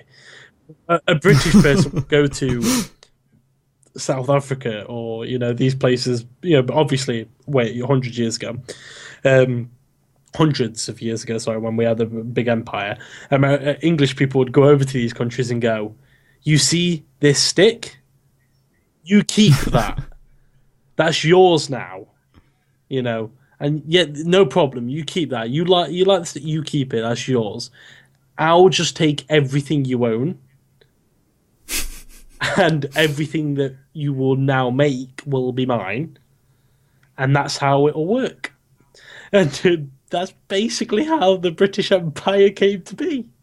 And it's just brilliant because I know it's a comedy setting, but it's not far off. You're right. I just love that. It's funny. I've always enjoyed talking to people from different countries being a British guy. Because we obviously have a reputation, different reputations depending on where you go. But if one country has a reputation, it's Britain. A lot of Americans obviously see us as posh with the accent and all that bullshit. Judging by me, obviously not. But a lot of American girls, obviously, from what I've heard, love the British accent. Not knowing what the British accent actually is, because the majority... Right. They think of, like, oh man, what's his name? Yeah, Hugh Grant. like Sean Connery and... and all this. But what they do... Michael Caine. What they don't understand is what the British accent is. Helen Mirren. Most people sound like me, and that's not okay. That's not what they're looking for. But then, you go to Germany, and we have a different reputation, but we always have a reputation at one depending on where you go. Australians, just the other country that play cricket. Essentially, that's what Australia think of us. Don't they play it in India? Yeah, but we have the Ashes, don't we? Okay. Do the Ashes stay in the UK? The Ashes is once every 4 years. It only takes place between the British and England and Australia. And whoever wins keeps the Ashes for the next 4 years. I think it's 4 years. What are they ashes of? I've heard of them. But trees? I don't know. Just some special tree. Okay, maybe the ashes of something. But the ashes of the Holy Cross of Christ. The fucking... But the little... Have you seen the trophy? I haven't. It's like that big. You see them holding it like that. Just full of I'm genuinely being serious. They hold it up like that. It's fucking pathetic. That's funny. It's I can't remember exactly. The urn. Here we go. It took many years for the name of the ashes to be given. I have no idea. They're the ashes of something. I have no idea.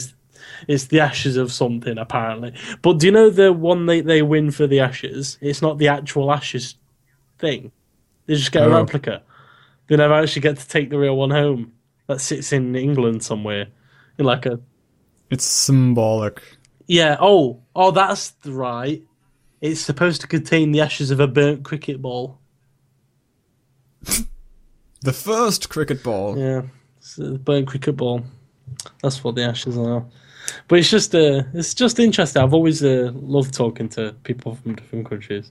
You're British. You're posh. No, I'm not. People are people. From what I've heard, or country. From what I've heard, a lot of Americans tend to think that we're pansies to a lot of Americans. Yeah, I mean, I definitely think there's the impression there's like... We're cowards. That, yeah, if you show them strength, they'll bend kind of thing. It's obviously not knowing any British people, because... Like, yeah, that's pretty funny. No. There are some tough motherfuckers in England, like, not okay people. Yeah. I mean, exactly. Right? You can't make a generalization like that. But it's the same over here. People make the generalizations of America. About the French. Same with America. Yeah, they're all fat. Well, they're not, though, are they? Come on. I mean, they're pretty fat, but they're not all fat. Not all of them. There's no middle ground. Where you go. Florida, tons of fat people. It's fucking fat people. Because they're all old in Florida. What do they call it? Death's waiting room? Something like that. Do they call it that? That sounds something apropos. like that. They call it Death's waiting room or something like that. I haven't been to Florida. I've been 6 times. I have a very good friend who lives in Florida. I have family who live in Ohio. I haven't been. Oh. Have you heard of a Amazon TV show called Family Tree? Was I talking about this last week? I might have been. It stars the Irish guy from IT Crowd. Oh, Roy. Roy in IT Crowd. Yeah, Roy. Whatever his name is. He plays more or less himself, and he's just going around trying to meet people in his family tree. And at one point he goes to America, but like he goes to Ireland as well. Like it's funny. Oh, it's actually him though. Oh no, it's not. No, he plays a character. Chris O'Dowd, that's his name. Thank you. I hate. It's a Christopher Guest production. My mate always calls me Chris O'Dowd. He's like, "You look like Chris O'Dowd." I'm like, "No, I don't. I really don't." I can see a similarity-ish. I just don't look like Chris O'Dowd. No, not really. Thank you. But my mate's like, "You're totally Roy from the IT Crowd." Spot on. Like, is that you, Nathan, or is that Chris O'Dowd? I can't tell. It's ridiculous. Like, I love the IT crowd, by the way. Oh my god, I love the IT crowd. It's so good. They should make more. Do you know they released a new season like a year ago, didn't they? I didn't know that. I should check it out on Netflix. It's okay. Well, it's not as good as yours. They're my favourite. Do you know Countdown? Do you know about Countdown?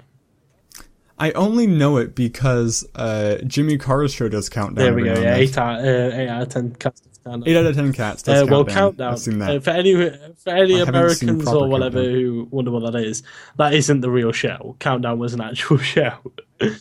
Basically, it's how it works. Like 10 cats Countdown. You have to pick 9 letters, 8 letters, 8 or 9 letters. Can't remember. You pick vowel or consonant, vowel and consonant, and you have to make a word out of those jumbled up letters, kind of like Scrabble. But basically, there was a Countdown episode on IT Crowd, and it was brilliant. It was absolutely amazing. It was like, you should watch it, check it out. It's fucking awesome. My favorite episode. It reminds me, you watched what was one of the collaborations between? Oh man, friggin' not Peep Show. Those two guys that did other Mitchell stuff. and Webb Show. Mitchell and Webb. They had a reoccurring skit which was Numberwing. Yes. It's like a game show. Like, that's Numberwing. It's like there's no rules. Just yell out numbers. Like that's Numberwing. So funny. So on point. Oh god. I love Mitchell and Webb. David Mitchell is one of my favorite comedians.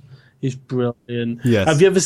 I think his shtick's kind of being impinged on by Richard Ayoade. Like I feel like Richard Ayoade does him better sometimes. It's almost the same role. He has a more dry humor, I think. Richard Ayoade's dry, and David Mitchell's more angry. Actually, I guess if you crossed who's the one of the permanent guests on 8 out of 10 cats? The older guy with the glasses. Sean Locke.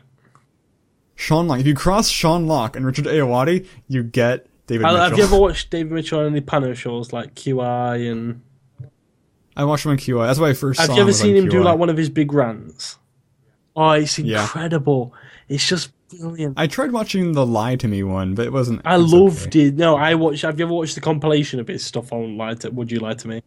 Yeah, him on it was fine. I don't like the Welsh guy who's the host that much. Oh, Rob Brydon. He's okay. Like I like him on QI. He's got a weird sense of humor. Yeah, but I still like him better than the other guy across from David Mitchell. That guy's not funny at all. Whatever his name is. Oh no, I like him. He's a northerner. He's mean. But he's a northerner. He's from like Yorkshire, so like if you lived in England, you'd understand. Like the northern is common over here. We're known as I'm actually Midlands, but the northerners are seen as commoners, and like. The more north you go, the more common it gets. It's not necessarily true, but that's down south. That's what people tend to think, that we all just don't know how to live without them. And but anything south of London, I stopped caring about. Lee Mack is good, man. I like Lee Mack. Lee Mack. I haven't seen him in anything. He just does panel shows pretty much. But David Mitchell on panel shows is incredible. He's always the funniest guy. Were he and Richard Ayoade on a team together once with a Big Fat Quiz? Were. I feel like they were. That they called fantastic. I should go rewatch because they were trying to figure out what the name should be. Then there was like it's like Team Ladder. and then there was like why don't we just call ourselves the Specky Nerdy Fucknuts? It's like Specky Nerdy Fucknuts. There we go. And then I think this last year you had Richard Ayoade and Noel Fielding, and they were team Russell Brand couldn't be bothered or something like that. The best part of the Big Fat Quiz was so Rich and I know it was the year with Richard Ayoade and David Mitchell. Frank Skinner was talking about a joke that they used to have in Birmingham, where how do you know how to have sex with the Queen? Because it says ER on her knickers. The letters ER. In England, some people say ER, as in like, come on, ER. Like, here you are, here, ER. So, and then they were like, but why would they have to read the ER on their pants? Surely if, by the way, pants are underwear over here. Yes. So it's like, surely if the Queen's in her pants, then the fact that it says on there to have a go is not what's going to tip them over the edge. And then Dave Mitchell said a brilliant thing. He was like, surely in Birmingham, every policeman's hat and every post box also has an ER on them. So is this a city where policemen are getting repeatedly skull-fucked in the head by well-meaning strangers? It's just brilliant. just dismantling a joke. Yes. Very good. Those two are like a dream team, though. They have the best type of humor. I love dry humor, British humor, like proper. Because sometimes I don't think Americans get it. A lot of Americans. It's why. Don't. Have you ever heard of a show called Lie to Me? We're talking with about Tim it, Roth. right? It got cancelled in America. Apparently, one of the components was people didn't.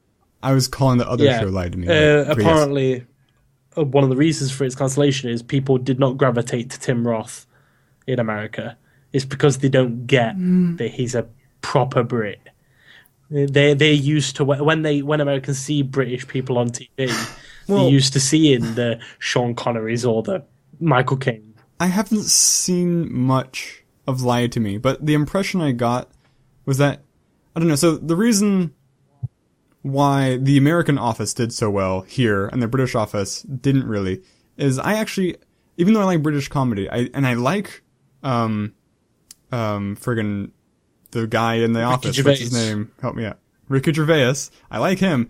I couldn't watch the British office because it's not dry, it's just painfully awkward. Like, I was actually talking about someone today. They were saying that James Corden, whatever his name is, might be the new Ricky Gervais, essentially.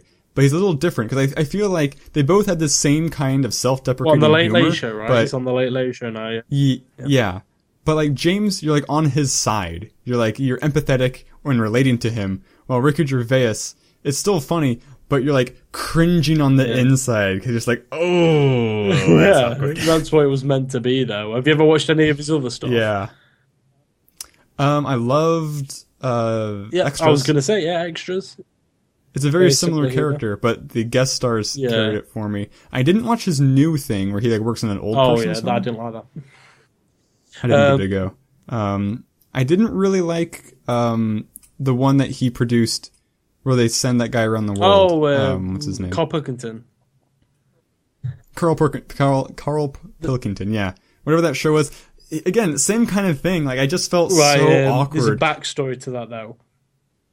Is he doing a character? That's the big question, isn't it? That's the massive. The only reason most people over here like him because he's the British, and he's an idiot Brit, so we're kind of empathetic towards that. What do they call him? They call him the typical London Middle Englander.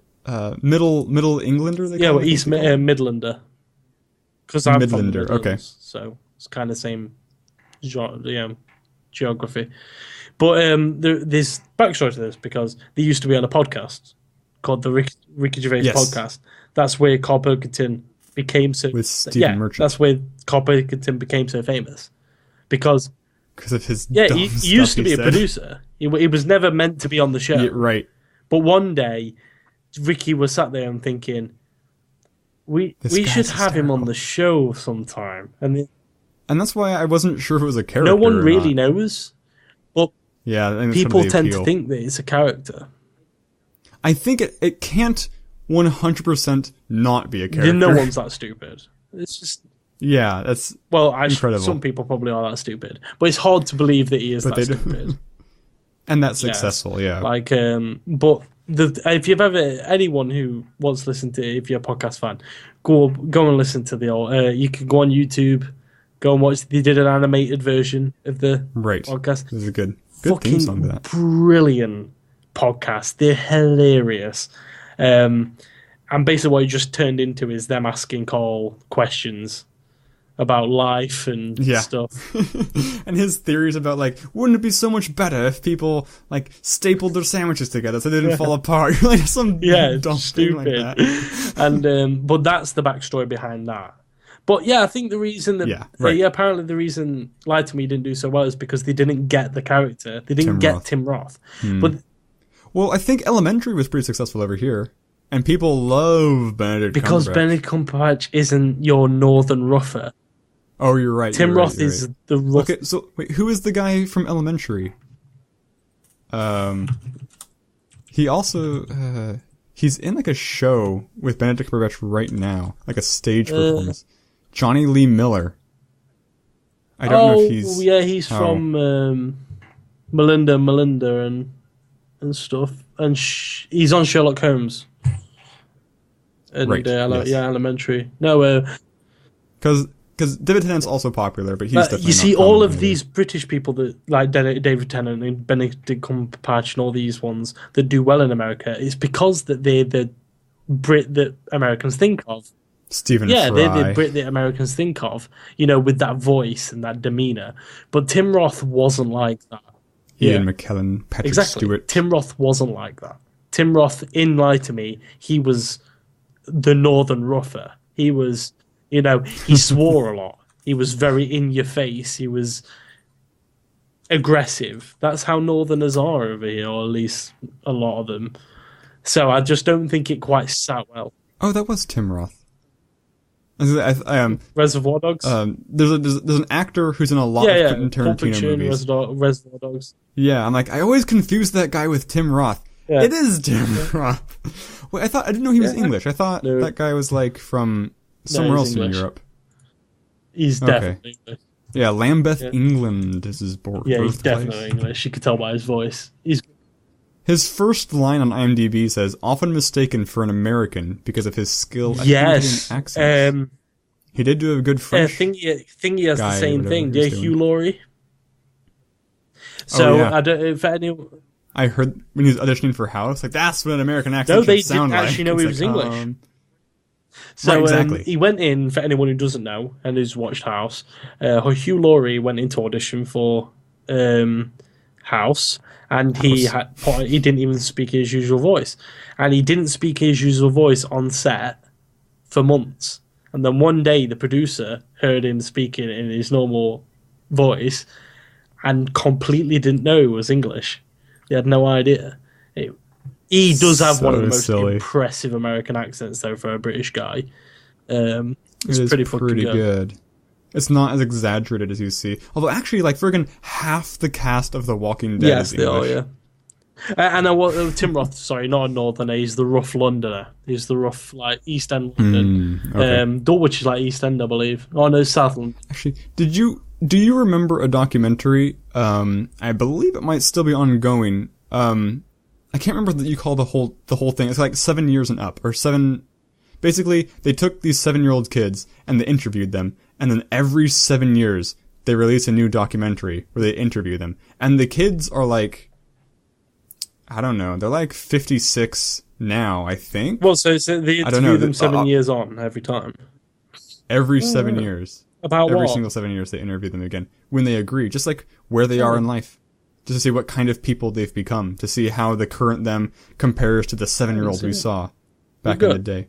It's very interesting. But it's interesting to see also, like, because you get a pretty broad spectrum of different, I mean, I think all the kids might have been from the same elementary school class, so it's not that broad. But you do get some, different slices of life. Speaking of interesting, I think I might have said this on a podcast last week, but people should really know about this if I didn't. It's about the guy who went to Switzerland to kill himself. Did I speak about this last week? This guy, you did. Yes.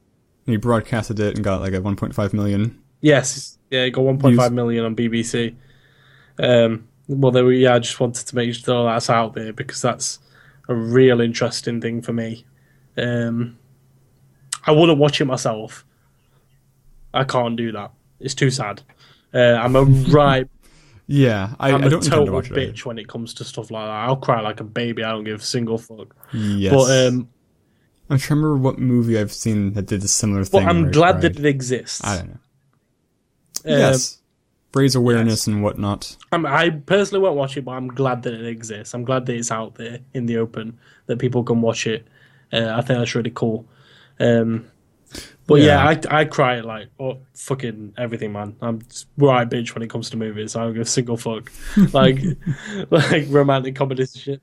I feel the last movie I cried in, I'm really embarrassed. It was Interstellar, which I don't think was a great movie, but it had like this trope that always makes me cry of seeing your children grow up kind of thing. There was this song. Have you ever heard of Darius Rucker? Time. That name does sound very familiar. Blowfish. He was the lead singer of Hootie and the Blowfish. He's a country singer now. He did this song called It Won't Be Like This For Long. Cats in the Cradle? No, it by himself, not as Hootie and the Blowfish. It was... Okay. Well, Cats in the Cradle is by someone else. They did one called It Won't Be Like This For Long. And basically he's saying, he's staying up all night and he just can't get to sleep because his baby's crying and he's on edge and he can't deal with it. And his wife's like, it won't be like this for long.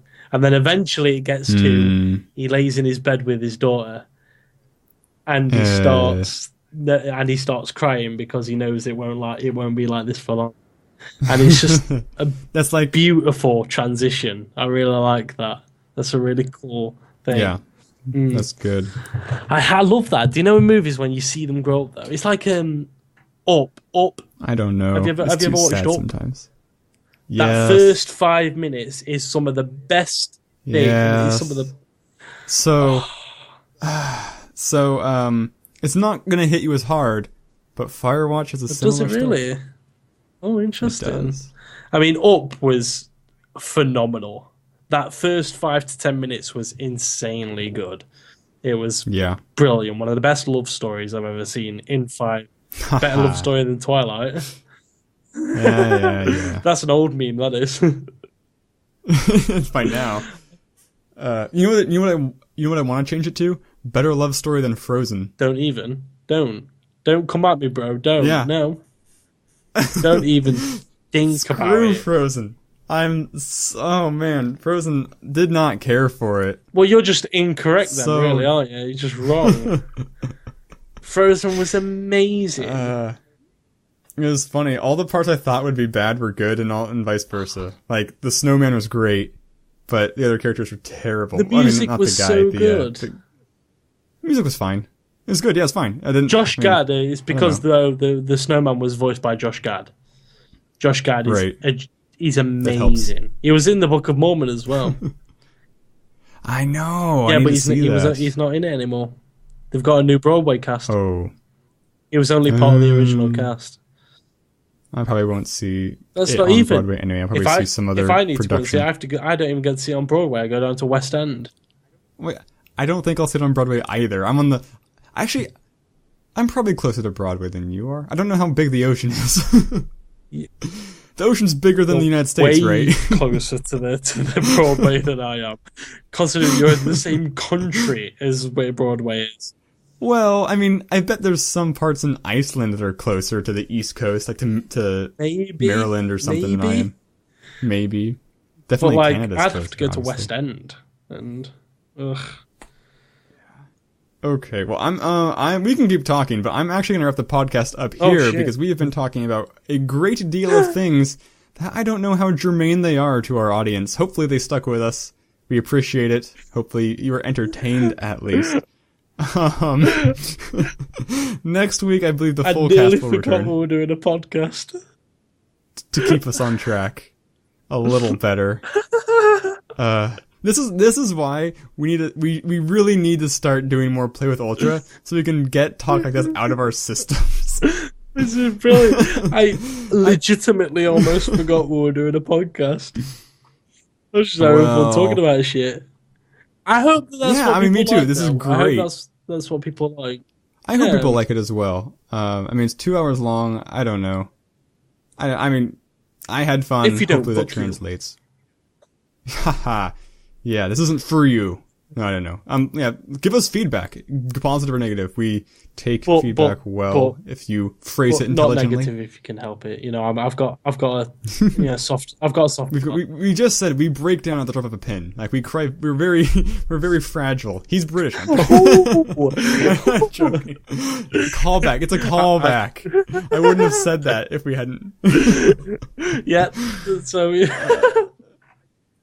I'm so bad at that kind of humor. Like, I always instantly have to go, like, just kidding. Like, I can never, I'm the other way around. I don't apologize, and sometimes certain Americans...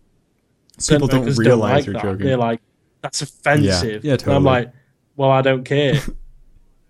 It's tricky when it's ambiguous, and some people are really bad at disambiguating Oh, yeah, but things. the thing is, I wouldn't apologize for it. They'll be like, that's offensive. I'll be like, I don't give a shit. Like, I don't give a fuck. I'm sorry you're offended. I guess. I'm not even really sorry, but I'm just going to be polite. Fuck you. But, oh, that's too bad. But yes. I'm sorry. I'm sad you're... Yeah. Anyway, yes, wrapping up. Yeah, but we've had longer. That's a good... I mean, since... we have had longer. This is pretty long for just two guys. So yeah, this concludes episode 37 of the playonultra podcast. Where can people... If they truly liked this, where can they get more view? Twitch.tv/Coddi12, CODDR12. I'll be streaming more often now because I've got games to actually stream. So, ooh, what do you think of streaming? Mostly. Bit of League of Legends here and there if I feel like it. Those seem like good candidates. I streamed Armello, and I had no viewers the entire time except for like a minute where two other people joined and then left. The problem is with streaming is that like with YouTube, you can just act the same way throughout the entire video. But with Twitch, you have to, but you don't always want to. Because if you've got no viewers, you don't want to. Yeah, and you... In YouTube, exactly, you don't and on know. Twitch, if you have no viewers, you don't necessarily want to carry on being talkative and stuff. But, absolutely. Like my throat gets tired, or my energy level can wane. You don't want to because you don't have any viewers, but you have to in case people come in, you know, and you don't break your flow. So you just have to constantly talk to no one. It's the worst. I thought Armello would get good views. Oh, that's one thing I was going to mention earlier. Curious Expedition also doesn't get good views. I think it's actually a very popular game, so it's already pretty established communities for it. But Curious Expedition, it's funny as an American playing games like Curious Expedition or Westerado. Westerado more, I guess, because they're games made by Europeans who, you know, in Europe, like we were just talking, they, okay, we're not stopping the podcast yet. The level of offensiveness is different. So, like, in Westerado, they have, like, Indians, which here in America, I guess they want you to say Native American. I don't know if they want you to say Indian. It's hard to determine. But, like, in the Curious Expedition, like slavery is a thing. Like, it's really funny, like, I will visit a native town, and I'll trade them, I'll donate to them, like, some fruit or something, and I'll raise my standing to a happy level, and I'll say, hey, does anybody want to come on an expedition with me? And they'll be like, sure, and then we'll keep exploring, and I'll find some slaves, and the person you get from the town who joins you on the expedition, there's a high chance they will stay after you finish the expedition. But when you buy a slave, they are completely loyal to you and never leave. So I fire the other person and just hire some slaves. Like, you can't free them. It's not an option. You can't, like, attack the slavers. I see it as buying their freedom, because they get to go on journeys with me and fight giant spiders. And you've got to be very careful with that kind of stuff. That's you see, no, actually, no, you don't. Well, the game is very silly, like, because you'll have, like say I have a chef. This chef's level 3. She cooks the best meat. Like, it's such a useful member of my team. But through the course of our journey, she's developed, like, schizophrenia and paranoia and cannibalism. It's just like, I don't know if I want to hold you onto the team anymore, but you cook some mighty fine meat. Like, my donkey developed cannibalism once. That was awkward. What, was eating other donkeys? We never saw any other donkeys, so it was fine. Is that a multiplayer game, or? No, it's a roguelike. It's very good. I recommend it. But it can be a little frustrating. There's a very small learning curve, but I've come to become very fond of it. I definitely will continue doing more videos as they release more patches. But I need to wrap up. It's been long enough. So yes, we can see you at twitch.tv/Coddi12. That's true, yeah. And you can see me on YouTube. .com/c/Foehamner. And I streamed this week once. I'm trying to stream at least once a week. Maybe we'll get a joint stream. Typically, I'm trying to go on. We can do a joint stream. Yeah. We should, yeah. We could do Grim Fandango or do a multiplayer game. Actually, that'd make more sense, I suppose. We should probably do a play with Ultra one, because I can remember also, when we were doing a video at Christmas. We were like, we'll be back just after Christmas, and then we haven't done any. Like, that's why it's very hard mindset to get into, but. You can't say anything that dates the episode. Like, you can't say anything like we just or we will. Everything has to be its own isolated little bubble of content that's not related to anything else. Do you know Bro Science? Bro Science is he does like gym stuff, but in a funny way, like gym. And at the end of every video, it's like new videos coming up, maybe in the future. I don't know. Maybe a week from now, maybe not. It's like. Well, it's like, I don't even say I'll see you tomorrow, because even though I do daily videos, I don't say that, because what if somebody in the future is binging a series, you know? Someone. I gotta appeal to multiple audiences. Anyway, this was Play on Ultra, episode 37. Thank you so much for joining us, and we will be back next week. Full party, hopefully. I'm just gonna, full party, hopefully, yeah. They've told us they will be back. They better not be lying. Who can trust Canadians and relations? I mean, right? Billy O'Connolly, I love his level of foulness. Billy Connolly. Anyway. Farewell. Farewell. Bye.